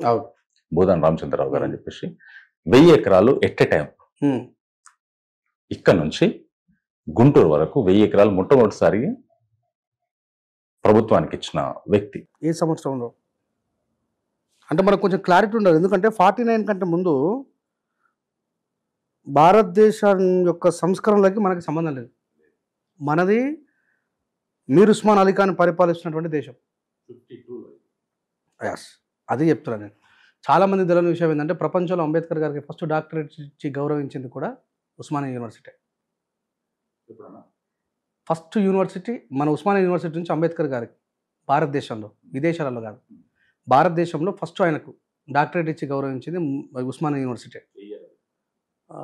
నాకు తెలిసి 1935 బిఫోర్ అనుకుంటా, లేదంటే 42 బిఫోర్ అనుకుంటా. చాలామంది ఇదే విషయంలో భర్జన పడుతూ ఉంటారు. యూనివర్సిటీ అయింది ఎప్పుడు? ఉస్మానియా యూనివర్సిటీ చెప్పండి. కట్టింది మీరే చెప్పారు కదా. నేను ఏమంటానంటే ఫస్ట్ మాత్రం బాబా నాకు తెలిసి అయితే 42 నుంచి, అదే మొత్తం మీద 45 ఆ మధ్యలో, అంతకు ముందే ఉన్నది ఉస్మానియా యూనివర్సిటీ. అదేం నిన్న మొన్న తయారైంది ఏం కాదు. మీరు కావాలంటే జస్ట్ గూగుల్లో కొట్టుకుని చూడొచ్చు. అంటే ఎందుకంటే బాబాసాహెబ్ అంబేద్కర్ ఈ విషయాన్ని చాలా స్పష్టంగా గర్వంగా చెప్తారు. భారతదేశంలో నన్ను ఫస్ట్ గౌరవించి గుర్తించినటువంటిది హైదరాబాద్ అని చెప్పి. హైదరాబాద్ ఓకే, కానీ ఉస్మానియా యూనివర్సిటీ 100% ఉస్మానియా యూనివర్సిటీ. బాబాసాహెబ్ అంబేద్కర్ గారికి డాక్టరేట్ ఇచ్చి గౌరవించింది ఉస్మానియా యూనివర్సిటీ, మీర్ ఉస్మాన్ అలీ ఖాన్ గారు. అప్పటికి బాబాసాహెబ్ అంబేద్కర్ ఇంకా అంటరాని వాడిగానే చూసిండు. మీరు అన్నటువంటి బరోడా సంస్థానపు మహారాజు బాబాసాహెబ్ అంబేద్కర్ గారిని విదేశాలకు పంపించి వచ్చిన తర్వాత సైన్యాధికారిగా ఆయనకు ఉద్యోగం ఇచ్చినప్పటికీ కూడా అన్టచబుల్ అని చెప్పి ఆయనకు ప్రత్యేకమైన కుండ పెట్టారు. ఆయన దగ్గర ప్యూన్లు కూడా అంబేద్కర్ గారికి కట్టెలతో తీసుకుంటూ ఇసిరి పడేసి పుస్తకాలు వాడేసారు. బాబాసాహెబ్ అంబేద్కర్ గారు ఒక పార్సీ సత్రం, హిందూ అయిన ఒక బాబాసాహెబ్ అంబేద్కర్ గారు పార్సీ సత్రంలో అడల్జీ సొరబ్జీ అనేటువంటి పేరు అబద్ధం పేరు చెప్పుకొని ఏ సంస్థానానికైతే ఈయన సైన్యాధికారో అక్కడనే ఒక పార్సీ సత్రంలో కిరాయి ఉండాల్సినటువంటి పరిస్థితి ఏర్పడేది భారతదేశం. బాబాసాహెబ్ అంబేద్కర్ గారిని భారతదేశం ఎప్పుడు గౌరవించలేదు, ఇప్పుడు కూడా గౌరవిస్తలేదు. మళ్ళీ చెప్తా ఉన్నా, ఇది నిజం. ఎవడొప్పుకున్నా ఒప్పుకోకపోయినా నాకు పూర్తిగా అవగాహన లేకపోవచ్చు, నాకున్న అవగాహన చెప్తున్నా. బాబాసాహెబ్ అంబేద్కర్ గారు బరోడా సంస్థానపు సియాజీ రాజా గాయక్వాడ్ గారి రాజ్యంలో అడల్జీ సొరబ్జీ అనే ఒక అబద్ధపు పేరు చెప్పుకొని పార్సీ సత్రంలో స్టోర్ రూమ్లో కిరాయి ఉన్నాడు. ఉండాల్సి వచ్చిందంటే ఈయన బాబాసాహెబ్ని హిందూగా యాక్సెప్ట్ చేయలేరు, హిందూ సత్రంలో బాబాసాహెబ్ అంబేద్కర్కి కిరాయి చేయలేరు. ఆయన ఎవరు మళ్ళీ మరి ఆ సంస్థానానికి సైన్యాధికారిగా కొలువు తీరినటువంటి ఆ రాజ్యంలో బాబాసాహెబ్ అంబేద్కర్ గారు రైల్వే స్టేషన్కి వస్తున్నారని చెప్పి రైల్వే స్టేషన్ మొత్తం ఖాళీ చేస్తే ఆయన ట్రంక్ పెట్టి నెత్తి మీద పెట్టుకుని 2.5 కిలోమీటర్ సంస్థానానికి వచ్చి సియాజీ రాజా గాయక్వాడ్ గారి దగ్గర బాధపడుకుంటూ చెప్పారు, ఏంది సార్ నాకు అర్థం కాదంటే, ఏం చేస్తాం ఈ దేశంలో ఉన్నటువంటి వ్యవస్థ లాంటిది, నేను రాజుని కానీ ప్రజల్ని మార్చలేదు కదా, అందుకే కదా నేను చదువుకోవడానికి పంపించింది. ఆ మెటాలిటీ ఏదైతే ఉందో అది ఇక్కడ నువ్వు ప్రదర్శిస్తేనే ఈ సమాజం మారుతుందని చెప్పి బాబాసాహెబ్ అంబేద్కర్ గారు అన్నారు. ఎప్పుడు గౌరవించలేదు బాబాసాహెబ్ అంబేద్కర్ని. ఆయన చదువుకోవడమే ఇష్టం లేదు, ఆయన ఈ దేశంలో రాజ్యం చేయడం అంతకంటే ఇష్టం లేదు. ఇలా ప్రపంచం అంతా ఒప్పుకున్నా ఇప్పటికీ భారతదేశంలో నేను ఏమంటున్నా అంటే, మీరు ఏమన్నా విమర్శించవచ్చు, ఆ అవకాశం ప్రతి మనిషికి ఉంది, కానీ చదివి విమర్శించండి. ఈ దేశానికి ఐఏఎస్లను ఐపీఎస్లను తయారు చేసే టీచర్లు ఎందుకు బాబాసాహెబ్ అంబేద్కర్ని గౌరవిస్తున్నారు? సరిగ్గా ఇంటర్ కూడా పాస్ కాలేడు విమర్శిస్తున్నాడు, డిగ్రీ కూడా పాస్ కాలేడు విమర్శిస్తున్నాడు. నువ్వు చదివి విమర్శించు అంటున్నా. యూపీఎస్సీ ఎగ్జామ్ని బోధించే వాళ్ళు నిష్ణార్థులా కాదా? మరి వాళ్ళందరూ బాబాసాహెబ్ అంబేద్కర్ గారిని నడుస్తున్న లైబ్రరీతో పోల్చిండ్రు. ఇంత గొప్ప వ్యక్తి అప్పుడు అడవు ఎట్లా చదువుకోగలిగిండు, అంత చదువు ఉత్తగా అమెరికాలో ఎందుకు సర్టిఫికెట్లు ఇస్తారని నాకు అర్థం కాదు. భారతదేశం నుంచి పోయినటువంటి ఒక భారతదేశాన్ని బ్రిటిషర్స్ ఎప్పుడన్నా బానిస దేశంగా చూసిర్రా, గొప్ప దేశంగా చూసిర్రా? బానిస దేశం నుంచి ఈయన పోయి బయట దేశంగా చదువుకుంటే ఆయనకు విలువ ఎట్లిస్తారు? మళ్ళీ ఆయన ఎవరు? కోమటైనా బాబరైనా ఒక దళితుడు. మీరు అన్నారుగా ఇందాక బాబాసాహెబ్ అంబేద్కర్ గారు ఇట్లా ఒకటే టర్మ్లో 2 టీసీలు, ఒకటే టీసీని 2 సార్లు అడ్జేసి బాబాసాహెబ్ అంబేద్కర్ నేను ఏమంటే బాబాసాహెబ్ అంబేద్కర్ గారి మీద దేశం మీదనే ప్రేమ లేదు బ్రిటిషర్స్కి. అప్పుడు అంబేద్కర్ మీద స్పెషల్ ప్రేమ ఎట్లా ఉంటుంది అంటున్నాను నేను. ఆయనని ఈ దేశంకు నిష్ణార్థులు చేయడం వల్ల వాళ్ళకి వచ్చేది ఏం లేదే. బాబాసాహెబ్ అంబేద్కర్ గారు ఏమైనా బ్రిటిషర్ని భయపెట్టకుండా, బెదిరించకుండా, వాళ్ళని ప్రశ్నించకుండా ఉన్నారనుకుంటున్నారా? మీరు చూడు, అంటే బాబాసాహెబ్ అంబేద్కర్ గారు ఏంటంటే ఆయనకు తెలుసు ఈ స్వాతంత్ర పోరాటం మాకు సంబంధించింది కాదు అని. సర్దార్ వల్లభాయ్ పటేల్ ఉండగా ఎవరు పెద్దోళ్ళు? వల్లభాయ్ పటేలా, నెహ్రూరా? సర్దార్ వల్లభాయ్ పటేల్ కంటే నెహ్రూ పెద్దోడు కాదు, వల్లభాయ్ పటేలే పెద్దోడు. ఈయన ప్రైమ్ మినిస్టర్ కావాల్సింది. ఈయన బీసీ కులస్తుడు అని చెప్పేసి ఈ దేశాన్ని మళ్ళా అగ్రరాజ్యం నుంచి భారతదేశాన్ని పరిపాలించి ఒక మకుటం లేని మహారాజు బాపునాయుడు ఉండాలి, బీసీకి ఎట్లిస్తారని చెప్పి సర్దార్ వల్లభాయ్ పటేల్ తొక్కేశారు. గాంధీ చేశాడు. ఎస్, నేనేమంటున్నా మరి అందరూ ఓట్స్ అని ఇక్కడ పడ్డ తర్వాత రాత్రి ప్రధానమంత్రి సీట్లో కూర్చోబెట్టింది మహాత్మా గాంధీ. సర్దార్ వల్లభాయ్ పటేల్ గారిని యాక్సెప్ట్ చేయలేనటువంటి ఈ సమాజం బాబాసాహెబ్ అంబేద్కర్ గారిని ఎట్లా యాక్సెప్ట్ చేస్తుంది అంటున్నా. ఆ రోజు మీరు ఆలోచించండి. మరి ఆయననే అంత గొప్ప స్వాతంత్ర పోరాట యోధుడు బాబాసాహెబ్కు తెలుసు ఇది మాకు సంబంధించి. అప్పుడు అంటాడు సర్దార్ వల్లభాయ్ పటేల్, నిజంగా అంబేద్కర్ నువ్వు చేసిన పోరాటంలో న్యాయం ఉందయా? నేను ఇన్ని రోజులు తప్పర్థం చేసుకుని కళ్ళు నన్ను శూద్రుడి కిందనే చూసిండ్రు, నేను చేసిన త్యాగాన్ని, నేను చేసిన సేవను గుర్తించలేరు, కానీ నా కులంనే గుర్తించారు కొడుకును. అందుకే నాకంటే చిన్నడైనటువంటి నెహ్రూ మౌనంగా ఉండి సమాధానం చెప్పాడు. గాంధీ అటా ఇటా అంటే సపోర్ట్ చేయడు, ఆయన మౌనంతోనే నెహ్రూకు సమాధానం చెప్తాడు. ఇది ఎవరో తెలుసు చరిత్రలా. నిజంగా ఫస్ట్ ప్రైమ్ మినిస్టర్ కావాల్సింది సర్దార్ వల్లభాయ్ పటేల్. ఈ హ్యావ్ దట్ కేపబిలిటీ. ఆయనకు వయస్సు ఉన్నది, అనుభవం ఉన్నది, అన్ని త్యాగాలు చేసిండు, అన్ని పోరాటాలు చేసిండు. ఆయన డిగ్రీలు ఉన్నాయి కదా, ఈయనకంటే ముందుగా ఆయన చేసిండు, బయటకు వెళ్ళి చదువుకొని వచ్చిన వ్యక్తి. అందరికీ మరి దీని మీద ఈ దేశంలో ఎంతమందికి పరిజ్ఞానం ఉంది? ఇప్పుడు చెప్పండి, బాబాసాహెబ్ అంబేద్కర్ గారు మనని ఎప్పటికైనా తొక్కుతారా నాయన అని మొత్తుకున్నాడు, తొక్కేసి పెట్టారు. ఆ విషయం మీరు ఒక్క అంబేద్కర్ గారే కాకుండా పటేల్ గారికి జరిగిన అన్యాయం కూడా ఎందుకు చాలా సందర్భాల్లో మాట్లాడినా, ఎన్నో వీడియోస్లో మీరు చూసుకోవచ్చు. నేను ఇప్పుడు మాట్లాడుతున్నా ప్రీవియస్ వీడియోస్లో చాలా సందర్భాల్లో చెప్పిన. ఈ దేశము బ్రాహ్మణుల ఆధిపత్యం కోసమే పోరాటం చేసిన స్వాతంత్ర మేరాలు ఆయన గాంధీ చేసింది. అందుకే శూద్రుడైనటువంటి సర్దార్ వల్లభాయ్ పటేల్ బీసీని తొక్కిపడేసారు అక్కడ అని చాలా సందర్భాల్లో చెప్పిన. బీసీ అయినటువంటి వల్లభాయ్ పటేల్ తొక్కేసిన వాళ్ళు బాబాసాహెబ్ అంబేద్కర్ గారిని ఎక్కడ గౌరవిస్తారో, ఆయన ఎక్కడ మెచ్చుకొని నెత్తిమే పెట్టుకుంటారు.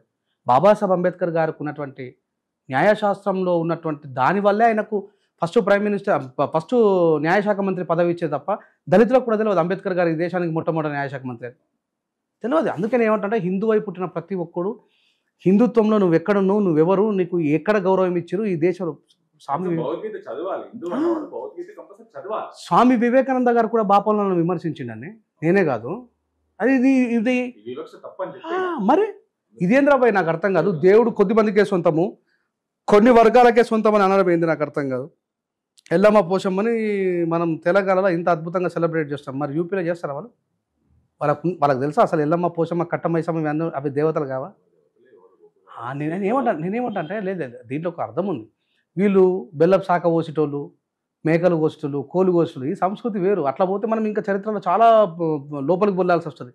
ఇది తెలియదు. అందుకే అంట హిందూ పుట్టిన ప్రతి ఒక్కడు నేను ఎవరు అని హిందుత్వంలో వెతకాలి. నా గ్రంథం ఏదని వెతకాలి, నా గ్రంథం ఏం బోధిస్తుందో వెతకాలి, నా గ్రంథంలో ఏం రాసిందో వెతకాలి. చదవకుండా ఊరికే నేను హిందూ అంటే మాత్రం నేను యాక్సెప్ట్ చేయాలి. నాకు బాధ ఏంటంటే నన్ను హిందూ అనేటువంటి పేరు మీద ఒక వర్గముడు తొక్కుతున్నాడు, నేను యాక్సెప్ట్ చేయదాన్ని. నన్ను గులేకి రాయితున్నాడు బాపరు. నా మాదిగోలు లేకుండా ఈ దేశంలో ఏ గుడికి అభిషేకం జరిగింది, ఏ గుడికి ఊరేగింపు జరిగింది మాదిగోలు తప్పు కొట్టకుండా జరిగి ఉంటుందా? ఇన్ని లక్షల గుళ్ళకి అక్కడ విగ్రహ ప్రతిష్టాపన జరుగుతుందంటే మాదిగోలు డప్పు కొట్టకుండా ఉన్నాడా? ఇక్కడ ఉండదు, ఊర్లో డప్పు కొట్టకుండా ఏ కార్యక్రమం జరగదు. మరి మమ్మల్ని ఎందుకని గుళ్ళకి రానియరు? గురవుతల ఉండాలా దూరం? ఈ వివక్షను నేను కూడా ఒప్పుకో. సరే మా తాతల కంటే సరే ఏమన్నా కావచ్చు, వాళ్ళు కలేబరాల పనిచేయడం వల్ల కావచ్చు, ఏదో రకంగా మమ్మల్ని దూరం పెట్టారు. ఇప్పుడు మాకేమైంది? మేము మంచిగా ఉన్నాం కదా, మేము మంచిగా ఉన్నాం, అందరితో సమానంగా ఉన్నాం. అయినా ఇంకా నా ఐడెంటిటీ పేరు మీద నన్ను అజ్జేయడమైంది. ఎగ్జాంపుల్ చెప్పుకున్నట్టయితే ఒక రెడ్డి ఉన్న బ్రాహ్మణుడు వాళ్ళు ఇల్లు కట్టుకున్నా సరే, ఇల్లు కట్టేవాడు, ఇంట్లకు చెక్కలు తీసుకొచ్చి మోసేవాడు, ఇంట్లకు సామానాన్ని సర్దేవాడు, కిచెన్లో అన్ని ప్లేట్లతో అన్ని చేసేవాడు, తక్కువ కులస్తుడే. అయినా సరే లాస్ట్కి వచ్చినాక గృహప్రవేశానికి ఆ ఇంటికి వచ్చి నీ ఇంట్లో భోజనం చేయడానికి వాడు పనికిరాడు. నేనేమంటానంటే ఈ వివక్ష ముస్లిం వాడు చూపిస్తున్నాడు, క్రిస్టియన్ వాడు చూపిస్తాడు. నేను ఏమంటాను, ఈ దేశంలో క్రిస్టియానిటీ పెరగడానికి కారణం హిందుత్వంలో ఉన్నటువంటి మూఢత్వం. మనం చేసిన పొరపాటుకు వీళ్ళు అరే మరి ఏం చేస్తావు భయ, నువ్వు దేవుణ్ణి సొంతం చేసుకున్నావు. అందుకే గద్దరని రాసి ఆ సందర్భంలో మన బాధలు మన గాథలు దేవుళ్ళతో చెప్పుదామంటే దేవుళ్ళలో ఒక్కడైనా దళితుడే లేకపాయే. మీరు కులం దేవునికి కులం, ఇప్పుడు వెంకటేశ్వర స్వామిని ఒకరు ఆక్యుపై చేసుకున్నారు, శివుని ఒకరు. నీ అమ్మ ఇది ఎంత దుర్మార్గం, దేవునికి కూడా కులం అంట కట్టిన మూర్ఖులు. ఈ మాట అంటేనేమో బాధ అంటాడు. మాకేముండలేదు, మేము బాగానే ఉన్నాము, మరి అడ్డబొట్టు నిలువు బొట్టు అని వీళ్ళ దాంట్లో వివక్షలు స్టార్ట్ అయినాయి. సో వాట్ ఐఎమ్ ఫైనల్లీ చెప్పేది ఏంటంటే మనం చాలా పెద్ద హృదయంతో ఉండాలి. 2024లో కూడా కులం ప్రాక్టీస్ జరుగుతుంది. జస్ట్ లాస్ట్ ఇప్పుడు చివరిగా నాకు నిన్న తెలిసిన విషయం, ఒక అగ్రకులం ఎస్ఐ చేత, అగ్రకులం సిఐ చేత ఒక ఎస్ఐ హింసకు గురి కాబడి 15 రోజుల క్రితం గురకల మందు తాగిండు. జస్ట్ ఇప్పుడే యశోదల చచ్చిపోయింది. ఒక పోలీస్ ఆఫీసర్ అందరు కానిస్టేబుల్ ముంగట సిఐ గారు రై వాళ్ళందరూ కూర్చుంటారు కుర్చీలలో, నువ్వు నిలబడి మాట్లాడరా. వీడియో ఎవిడెన్స్ బయటకు వచ్చింది. అంటే నేను ఆ సమాజానికి సంబంధించిన రిప్రజెంటేటివ్ అండి, నేను మాట్లాడతా, నేను దానికి నాయకత్వం వహిస్తున్నా, మాట్లాడాలి. తప్పు జరిగింది. ఇప్పుడు నిలబెట్టిన సిఐ హిందువే, చచ్చిపోయిన ఎస్ఐ హిందువే. వాడు ఒక వ్యక్తి ఎస్ఐ కావడానికి ఎంత కష్టపడి ఉంటాడు, ఎన్ని కలలుగా ఉంటాడు. ఇప్పుడు అలా భార్య పిల్లల పరిస్థితి ఏంది? హిందుత్వంలో అందరూ సమానమైనటువంటిది పాటించట్లేదు అని చెప్తున్నా. సమానమైన పాటించినాడు, అందరికంటే ముందుగా మాట్లాడేది నేను. బాబాసాహెబ్ అంబేద్కర్ కూడా జీవిత పర్యాంతము హిందుత్వంలో మార్పు కోసం, సవరణల కోసం ప్రయత్నించాడు. అరే మనం అందరం సమానం రా, ఇది తప్పు అని. ఈ విషయాన్ని గుర్తుపెట్టుకోవాలా. ఎంతసేపు నేను హిందూ వ్యతిరేకినని, నేను క్రైస్తవ ఎవరిని నిలిచబెట్టాను, తప్పు. దేవుడి పేరు మీద ఎవరు చేసినా ఇప్పటికి కూడా చెప్తున్నా. ఇస్లాంలో దర్గా వ్యవస్థ పూర్తి తప్పు, దాని మీద పాట రాసి పాడిన వ్యక్తి నేను. క్రైస్తవుల దొంగ పాస్టర్ల మీద రాసి పాడిన వ్యక్తి నేను. గడ్డాలు వెంచుకొని నెత్తిన టోపీలు పెట్టుకొని జిహాదు అంటున్నారు, జిందగీ బర్బాదు చేసుకున్నారు. విశ్వశాంతిని కోరే ఇస్లాము మాటల అర్థమే మార్చేసిరి. పాకిస్తాన్ వాళ్ళు మొత్తం ముస్లింలే, వాళ్ళు చంపుకొని సత్తలేరా? ఆఫ్ఘనిస్తాన్లో మొత్తం ముస్లింలే, వాళ్ళు చంపుకొని సత్తలేరా? మసీదులలో బాంబులు పెట్టుకుంటలేరా? నేనేమని చెప్పంటున్నా, విశ్వశాంతిని కోరే ఇస్లాము మాటల అర్థమే మార్చేసిరి. కొందరు ఉగ్రవాదులు చేసే చర్యలకు ఇస్లాము ఇజతంతా తీసిరి. మన వాళ్ళు అంటారు కదా ఇది మొత్తం హిందూ దేశం కావాలని. మరి పక్కపొంటి ముస్లిం దేశాలు ఏమవుతుంది? వాళ్ళే చంపుకుంటున్నారు. మనుషుల పట్ల మానవత్వం ఉండాలని చెప్తున్నాను నేను ముస్లిం వాళ్ళలో ఉన్నటువంటి పొరపాటాన్ని కూడా క్రైస్తవులలో ఉన్నటువంటి పొరపాటాన్ని కూడా అందరి మీద రాసిన.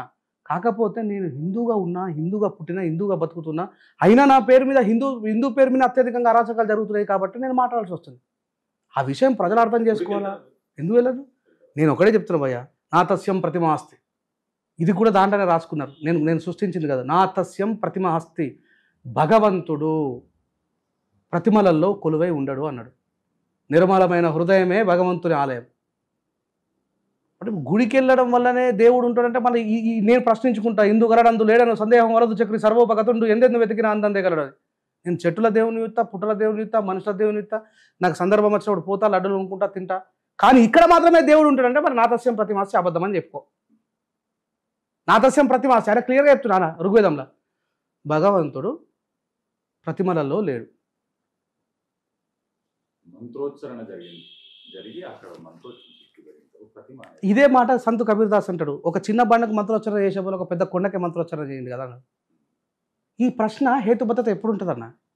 ఎందుకు అంటే ఇక్కడ మనకు దేవునికి మధ్యలో ఒక మీడియేటర్ ఉంటాడు కాబట్టి, ఆయన వల్ల చాలా అరాచకాలు జరుగుతాయి కాబట్టి, ఆయన వల్ల దోపిడీ జరుగుతుంది కాబట్టి ప్రశ్నించే తత్వం ఉంటుంది. అది నేను ఆప్తే ఆగేది కాదు, నేను మూసుకుంటే బంద్ అయ్యేది కాదు. అట్లా అది దాన్ని అర్థం చేసుకోకుండా ఉంటారు, వాళ్ళనే బాధ. ఆయననే కదా మనల్ని ఏ దూరం ఉండు దగ్గర ఉండు, అదే అమ్మ కంసాలైనా లేకపోతే గంట ఎట్లా మోగుతుందా? ఆ కాచైనా లేకపోతే నీకు ఆ ధ్వజస్తంభం ఎవరు చేసిండు? ఆ పేరు మీద జరగద్దు అనేది నా బాధ. దానివల్ల హిందుత్వం నుంచి ఏమనుకుంటున్నాం, అమ్మ మేము హిందువులమే తాతల ముత్తాతల నుంచి కానీ మమ్మల్ని ఇంత ఘోరంగా చేస్తున్నారని చెప్పి వాడు వేరే మార్గం పోవట్టే, మనమే ఆ మార్గాన్ని చూపిస్తున్నాం. నువ్వు ప్రేమించి వాడు ఇటే వస్తాడు. ఇది నేర్చుకోవాలనేది నా ఆకాంక్ష అన్న. ఫైనల్గా ఇప్పుడు సమాజంలో మీ పాట తిరుగుతూ ఉంటుంది, ఒక పాట మా ప్రేక్షకుల కోసం. మొక్కి మొక్కి నొసలు అరిగిపోయేరా, స్వేచ్ఛను అడిగి అడిగి గొంతులో తడి ఆరిపోయిందిరా. దేవుడా ఓ దేవుడా నువ్వు ఉన్నవన్నది భూటకం, నువ్వు ఉంటే పేదల బతుకులోన ఎందుకున్నది అంధకారం. ఇక్కడ దేవుని నేను తిట్లే, అడుగుతున్నా, నువ్వు ఉంటే ఎందుకు పేద లోపల అంధకారం ఉన్నది, ఇంకా కంట్రోల్ బియ్యం తినే ప్రజలు ఎందుకున్నారని చెప్పేసి. వేల ఏండ్లుగా బాధ తీర్చని బండలో నిన్ను మొక్కినం, నువ్వు కదలికెరుగని రాయివన్న సంగతేమే మరిసినం. సాటి మనిషిని మనిషి కాదనే మతములో మేం బతికినం, ఆ మతము పేరిట హింస పెడితే నువ్వే దిక్కని మొక్కినం. ఆనాది నుండి నేటి వరకు నీవునికే చాటని దేవుడా, నువ్వు ఉన్నవన్నా భ్రమలో బతికే అంధకారమే మాదిరా. బాపనోళ్ళ కోమటోళ్ళ పూజకేమో పువ్వులు, మా పేదవాళ్ళ బతుకు మార్పుకు గొర్రెలు మేకలు గోసుడు. బండలను మొక్కుతే బతుకు రాత మారుతే సోదరా, పెద్ద కొండనే మొక్కేస్తా పేదల రాత మార్చెయ్యాలిరా. చెట్టు పుట్టలు దేవుడంటూ మొక్కి పిచ్చినారురా, మరి సాటి మనిషిని హీనమని ప్రతి ఊరి కవతల నెట్టిరా. మొక్కి మొక్కి నొసలు అరిగిపోయేరా, స్వేచ్ఛను అడిగి అడిగి గొంతులో తడి ఆరిపోయిందిరా అని రాసుకుంటాడు ఒక శ్లోకంలో. సర్వలోకం దైవాధీనం, దైవం మంత్రాధీనం, తన్మంత్రం బ్రాహ్మణాధీనం, బ్రాహ్మణేవ మమ దేవత అని దాన్ని క్లియర్గా రాసిన. సర్వలోకము దైవాధీనము అన్న మాటటు వాయరా, ఆ దైవమే ఒక మంతురానికి బంది ఉండడమేందిరా. మంత్రమేమో బాపనోళ్ళ చేతిలోన ఉందట, ఆ దేవుడే ఈ బాపనోళ్లకు గులామైపోయాడట. వేల ఏండ్లుగా మూఢనమ్మ కాలవలను విసురుతూ, మతము సిచ్చులు మనకు వెడుతూ మన మనుషులను విడగొట్టిరి. మొక్కి మొక్కి నొసలు అరిగి పోయేరా, దేవుడంటూ ఎక్కడో లేడురా. సాటి మనుషులంతా ఒక్కటేనని మనసులో ఉంటాడురా, మన మనసులో ఉంటాడురా. ఇది రాష్ట్రం. ఈ పాట చాలా అద్భుతమైంది, అందరికి నచ్చింది. మీరు ముందుకు రావడానికి కూడా ఈ పాటనే కారణం. ఎస్ చాలా సంవత్సరాల క్రితం రాసినటువంటి పాట. అట్లా అంటే నిర్మలమైన హృదయమే భగవంతుని ఆలయం అనే దాంతో నేను ముగింపు ఇవ్వడం జరిగింది. అంటే మిగతా వాళ్ళకంటే ఎక్కువ దాంట్లో ఉన్నటువంటి అవిని చదవడము, రామాయణ మహాభారత ఇతిహాసాల దశావతారాల పట్ల అవగాహన ఉండడం వల్ల నా వాళ్ళే నా మీద అరాచకాలు చేస్తున్నారనే బాధ తప్ప ఇంకేది కాదు. ఒకడు కింద కామెంట్ పెడతాడు యాంటీ నేషనలిస్ట్ అని. అసలు నేషనలిస్ట్ అంటే అర్థమేదో తెలియదు వాడికి. నేషనలిస్ట్ అంటే ఏంది? గురజాడ అప్పారావు గారు క్లియర్గా రాశారు, దేశం అంటే మట్టి కాదు, దేశం అంటే మనుషులే అని. ఆ మనుషులల్లో ఈశ్వరమ్మ భాగం కాదా? మరి ఆమెకు అన్యాయం జరిగినాడు నేషనలిస్ట్గా నువ్వు సపోర్ట్ చేయకపోతే యాంటీ నేషనలిస్ట్ అని నన్ను అంటారు. మరి నేను మాట్లాడినా ఇప్పుడు ఈ దేశ ప్రజల ప్రేమ పడుకున్నట్టు నాకా కామెంట్ పెట్టిన వాళ్ళగా నన్ను ఈజీగా అన్నాడు యాంటీ నేషనలిస్ట్ అని. నేను పాకిస్తాను, ఆఫ్ఘనిస్తాన్ వేరే దేశం గొప్పదని అన్నట్లే, నా దేశంలో ఈ అరాచకాలు జరుగుతున్నాయి కాబట్టి this is the responsibility to rise hour voice అని చెప్పి మాట్లాడిన. ఈశ్వరమ్మ, ఆమె పేరులోనే ఉన్నది ఈశ్వరమ్మ, మన హిందూ సహోదరి.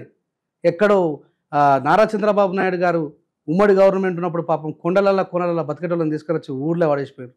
వాళ్ళకి ఆధార్ కార్డు లేవు ఇప్పటిదాకా. ఇది స్వాతంత్ర భారతదేశం అని మాట్లాడుకున్నాం. 9 సంవత్సరాలు పరిపాలించిన మన చంద్రశేఖరరావు గారు సొంత మహబూబ్నగర్ జిల్లా, ఇప్పుడు మనం ఉన్నటువంటి ముఖ్యమంత్రి గారి జిల్లాలో అన్యాయం జరిగితే సరైన న్యాయం ఇప్పలేనటువంటి దుస్థితిలో ఉన్నాం మనం. నేను చాలామంది ఏమనుకుంటారు, కులాన్ని చూసి మాట్లాడతారు, మతం చూసి మాట్లాడతారు. ప్రియాంక రెడ్డిని చంపిన తర్వాత రాత్రంతా నిద్రపోలేను నేను. అరే నీ అమ్మకి జనాలు తిరుగుతున్న రోడ్డు మీద ఒక స్త్రీని తీసుకుపోయి రేప్ చేసి చంపేసినంటే నేను రాసిన నా పాట ఏ రచయిత రాయలే తెలంగాణలో ఫస్ట్. ఎక్కడ వచ్చింది స్త్రీ జాతికి స్వాతంత్రం, ఏ స్త్రీకి ఇచ్చింది స్వేచ్ఛ ఈ భారతదేశం, అడుగడుగున మంటలు పెడుతున్న చరితము, అత్యాచారాలకు అవుతుంది నిలయము, నడి రోడ్డున చంపుతున్న స్పందించని సమాజం, దినదినమున దిగజారుతూ బతుకుతుంది ఈ జగం, కడుపులోనే ఆడదని తెలుసుకుంటారు, కారుణ్యము లేక వాళ్ళ చంపుతున్నారు, పసిపిల్లలు అని చూడక మీ కామముతో పాల బుగ్గలెన్నో చిదిమి వేస్తా ఉన్నారు, అమ్మగనికు జన్మనిచ్చి పెంచుటయే తప్ప ఎందుకింతగా వాళ్లకు తల పెడితిరి ముప్పు, ఎక్కడ వచ్చింది స్త్రీ జాతికి స్వాతంత్రం, నార్యంతే పూజ్యంతని పలుకుతుంటారు, ధర్మగంధాల్లో ఆడవాళ్ళ వంచిస్తారు, భారత మాతకు జై అని గర్జిస్తారు, భారత మాత బొమ్మకిచ్చే విలువ ఆడవాళ్ళకివ్వరు, ఈ చంపబడే మాతలంతా ఎవరు మీకు తెలుసా, ఈ ఆధునికపు భరత మాత అంటే మీకు అలుసా. ఇక్కడ స్త్రీ బాధని, ఆమెకు జరుగుతున్న డిస్క్రిమినేషన్ చూసినే తప్ప ఆమె ప్రియాంక రెడ్డి అనో, ఆమె మాలామేనో, ఆమె సాకలేమో అని చెప్పి రాయలేదు. ఇట్లా అంటే స్త్రీ కాబట్టి స్త్రీ అంతే. ఆ చచ్చిపోయేటంతా భారతమాత లేరా, భారతమాత అంటే కళ్ళ ముందు కదలాడుతున్నటువంటి స్త్రీ, ప్రతి స్త్రీ భారతమాత అని చెప్పిన. అది అర్థం చేసుకున్న రోజు ఈ దేశం సుభిక్షమైనటువంటి దేశంగా మారుతుంది అనేది అటువైపుగానే మా పోరాటం తప్ప ఇంకేం కాదు. ఇక దాన్ని మమ్మల్ని ఎవడేమనుకున్నా అది ఎప్పుడూ ఏ ప్రజలకైనా సత్యం కోసం అన్వేషించే వ్యక్తులు, సత్యం కోసం పోరాడే వ్యక్తులకు ఆ చీత్కారాలు, ఆ అవమానాలు తప్పవు. ఏదేమైనప్పటికీ అదే దిశగా కొనసాగుతూ ఉంటాం. ఈ సమాజంలో అందరూ సమానత్వమైనటువంటి భారతదేశాన్ని కలగన్న బుద్ధుడి యొక్క ఆలోచన విధానం విరసిల్లే వరకు పోరాటంలో నడుస్తూనే ఉంటాం. మీరు లాస్ట్ ఒక ఫైనల్ ఒకటి అడుగుతానన్నా, నాస్తికత్వంలో ఉన్నారా, హిందుత్వంలో? నేను హేతువాదిని. మళ్ళీ చెప్తున్నా, నా అస్తిత్వంలో లేని దాన్ని నమ్మనోడు నాస్తికుడు. అస్తిత్వంలో లేని దాన్ని నమ్మరు. నా అస్థి ప్రాక్టికల్గా లేదు, అదే నాస్తి, సైంటిఫిక్ టెంపరేచర్. నేను హేతువాదిని. దేన్ని నమ్మల్లో దేన్ని నమ్మద్దో తర్కం చేస్తా, ఆలోచిస్తా, దాంట్లో ఏముంది ఏం లేదనే విషయాన్ని ఆలోచిస్తా. దీని హేతుబద్ధత అంటారు. ఊరికైనా నువ్వు దాన్ని పోయి దాన్ని ఇప్పుడు చీకట్లో ఉందన్న, ఒక దీపము అద్భుతంగా వెలుగునిస్తుంది, కానీ ఆ దీపం కింద చీకటి ఉంటుందా ఉండదా? కదా. ఏం మాట్లాడుతున్నావు భయ్ నువ్వు? ఆ రూమ్ అంతా వెలుగే ఉన్నది, ఆ దీపం కింద చీకటి ఎట్లా ఉంటుంది అని అంటే ఉంటుంది రా భయ్. అదే హేతువాదం. లేపు చూస్తేనేమో కనబడది, లేపితే కనబడదు కదా. దీని నీడ పైకి అయిపోతుంది, కానీ దాని కింద చీకటి ఉండదా? ఇదే హేతువాదం. హేతువాదం అనేదాన్ని తర్కించి ఆలోచించి నమ్మడం. నాస్తి అంటే క్లియర్, అది వాళ్ళు నాస్తి అంటే అస్తిత్వంలో లేదని నమ్మం మేము. అట్లా ఈ విషయాలు ఎవరో నేను బైరి నరేష్ ఇట్లాంటి వాళ్ళు మాట్లాడడం కాదు. బుద్ధుని కంటే 100 సంవత్సరాల ముందు కూడా లోకాయతులు, చార్వాకులు మాట్లాడేది దేశంలో. హేతుబద్ధత అనేది ఎప్పుడో మొదలైంది. ఈరోజు మొదలైంది కాదు, ఈరోజుతో అంతమయ్యేది కాదు. మనలో చాలామంది ఇప్పుడు స్తోమతున్నాడు పండుగ చేసుకుంటాడు, స్తోమత లేడు పండుగ చేసుకోడు. అంత మాత్రం నా పండుగ చేయలేదని చెప్పి దేవుడు వాడి మీద శపిస్తాడు అంటే దేవుడు ఏమన్నా నిజీతాడా? నువ్వు చెప్పినట్టు నాది ఆయనకు తెలియదా మంచిదో చెడేది? నేను మనిషి లోపల నేను దాతువే దేవుడు అంట, ప్రాణమే దేవుడు అంట. నాకు ఆకలింది అన్నం పెట్టి నువ్వు దేవుడివి, దేవుడు ఇక్కడే ఉంటాడని చెప్పి నువ్వు పర్టికులర్గా చెప్తే ఐ నెవర్ యాక్సెప్టెడ్ దట్. నేను గ్రంథాలలో చదువుకున్నా కాబట్టి నాకు తెలుసు. ఆయన ఏమన్నాడు? ఇందు గరడందు లేడను సందేహం వలదు చక్రి సర్వోపగతుండు ఎన్నెందు వెతికినా అందరి దగ్గర అన్నాడు. ఎంతోమంది పాపం రోడ్ల మీద అలబడిస్తున్న వాళ్ళ కోసం, వణుకుతున్న వాళ్ళకు దుప్పటకు రాదు దేవుడు. ఈయనేమంటాడు? మన సర్కార్ యేసుప్రభు దగ్గరనేమో పాస్టరు, ముల్లా దగ్గర అల్లా దగ్గర ముల్లా, ఈడ మన దగ్గర పంతులు గారు, దేవుడు ఇక్కడనే ఉంటాడు ఈడనే ఉంటాడు అంటే నేను యాక్సెప్ట్ చేయలేదు. నీకు నచ్చింది నువ్వు మొక్కు, నిన్ను మొక్కదంటలేదు. కానీ నన్ను మొక్కుమనేటువంటి జులుం చేసే అధికారం మాత్రం నీకు లేదు. ఎస్, అది మాత్రం నేను యాక్సెప్ట్ చేస్తాను. ఇదే నా సిద్ధాంతం. హేతుబద్ధత, మనిషిలో మంచిని నేర్చుకుంటా, మనిషిలో ఉన్నటువంటి మానవత్వాన్ని నేర్చుకుంటా, ధాతువులో శవమే శివుడు అనేటువంటి విషయాన్ని నేను నమ్ముతాను. ఎందుకంటే మా పూర్వీకుల కాలం నుంచి కూడా మేము దాంట్లోనే బతికాం కాబట్టి. కానీ నువ్వు నన్ను ఇది జులుం చేస్తే మాత్రం నేను యాక్సెప్ట్ చేయను. నేను జులుం చేయమని చెప్పి నీకు చెప్పాను. నీకు మంచి చెడు రెండో చెప్తాను. నువ్వు that is your reality. If you want to follow are not, అది నిన్నే డిపెండెంట్. నేను ఖచ్చితంగా నువ్వు చేయమని చెప్పలేదా? ఇప్పుడు శ్రీశ్రీ గారు అంతటి గొప్ప వ్యక్తి ఒక అద్భుతమైన పాట రాస్తాడు. నీ భక్తుడనయ్యాను నిత్య దరిద్రుడనయ్యాను. అది తుకారం జీవితంలో జరిగినట్టు సహేతుకం రాసిండు. ఓ ఇట్లా ఉన్నదా బాయ్ అని చెప్పి చెప్తా. నమ్మకపోవడం అది నీ ఇష్టం. అంతేనా కదా? అంతటి గొప్ప వ్యక్తి రాయగలిగిందంటే. భక్త కన్నప్ప లాంటి వ్యక్తి అడవి పంది మాంసం తీసుకొచ్చి సాక్షాత్ పరమశివుడికి తినబెట్టిండు. అది ఆయన ప్రేమ, ఆయన భక్తిలో కూడా నా పిల్లలు అనుకున్నాను. ఇయ్యలుగా కూడా నా ఆలోచించి అంబేద్కర్ గారి పేరు మీద పిహెచ్డీ చేసేవాళ్ళు చాలామంది ఉన్నారు. కాకపోతే కొన్ని మీరు లేవనెత్తినటువంటి క్వశ్చన్స్ కావచ్చు, వాటన్నిటికీ ప్రజలకు కూడా ఒకసారి నిర్ధారణ జరిగితే, ఎంత నిర్ధారణ జరిగినా ఈ దేశంలో క్యాస్ట్ డిస్క్రిమినేషన్ అనేది పోతుందనే నమ్మకం అయితే నాకు లేదు. ఎందుకంటే ప్రతిరోజు ఏంది ఒక పోలీస్ ఆఫీసర్ సూసైడ్ చేసుకుని చచ్చిపోయినంటే కేవలం మీరు మరి దీని మీద పోరాటం ఎందుకు? ఎస్, అంటే నమ్మకం లేదు అని ఎందుకు అంటున్నానంటే, ఎట్లా ఉందంటే డిస్క్రిమినేషను తన రూపాన్ని పలు విధాలుగా మార్చుకుంటుంది. మెజారిటీ ప్రజలకు తెలిసి కూడా మౌనం వహిస్తున్నారు. దానికి పెద్ద ఎత్తున రీజనే ప్రియాంక రెడ్డికి జరిగిన సత్వరమైన న్యాయం, ఈశ్వరమ్మకు జరగలేని సగం న్యాయం. ఇద్దరు స్త్రీలే, ఇద్దరు భారతీయులే. ఆమె కోసం లేచిన నోర్లు ఈమె కోసం లేవలేదు. అంటే ఆమె ఎక్కడో బతుకుతున్న ఆడవి బిడ్డ, ఆమెతో మనకెందుకు అని చెప్పేసి. ఇది 100% డిస్క్రిమినేషన్. ఇలాంటివి చూసినప్పుడు బాధ అనిపించి చెప్తా ఆ మాట. అయినా సరే నా పోరాటాన్ని నేను ఆపా. ఎందుకంటే మహనీయులు ఎందరో పోరాటం చేస్తున్న మార్గంలో నడుస్తున్నాను నేను. బుద్ధుడే పుట్టకున్న ముందు 100 సంవత్సరాల ముందు హేతుబద్ధత చాలైంది. ఈరోజు బుద్ధుడి గురించి మాట్లాడుతున్నాను. ఆ మార్గంలో నడిచినటువంటి మహనీయుల మార్గంలో నేను నడుస్తూ ఉన్నాను. కాకపోతే this is the largest responsibility to people. అందరినీ కూడా సమానమైనటువంటి ఆలోచనలో చూడనప్పుడు డిస్క్రిమినేషన్ ప్రతి ఒక్కరికి వస్తుంది, సందర్భాన్ని బట్టి వస్తుంది. కాకపోతే అన్ని సందర్భాలలో మనం ఇలా తప్పించుకున్నాం అనుకుంటే అది ఏదో ఒక రోజు నీకు హుక్ లైన్ వేస్తుంది, వేసినప్పుడు అప్పుడు తెలుస్తుంది. చాలామంది మా దాంట్లో కూడా ఏమనుకుంటారంటే, చదువుకొని అభివృద్ధి చెంది మంచిగా బాగా పైసలు సంపాదించుకొని రిజర్వేషన్ ఉపయోగించుకున్న దాంట్లో చాలామంది మూర్ఖులు కూడా మాకు సంబంధం లేనట్టు బిహేవ్ చేస్తూ ఉంటారు. అలాంటి వాళ్ళని మేము ఎప్పుడు పరిగణలోకి తీసుకోము కూడా. What ever, thank you very much అన్న. మీ ద్వారా అయినా సరే ఒక మంచి సందేశం పోవాలి సమాజానికి అని చెప్పి కోరుకుంటున్నాను. సమాజానికి ఎప్పుడు మంచి చేయాలని, ఒక మంచి సందేశాన్ని ఇవ్వాలనే మా ఉద్దేశం. తప్పకుండా ఆయన జర్నలిస్ట్ అయినా ఆ ఒక మంచి ఉద్దేశం మీదనే ఉంటాడు. చాలా థ్యాంక్స్ అండి ఈరోజు.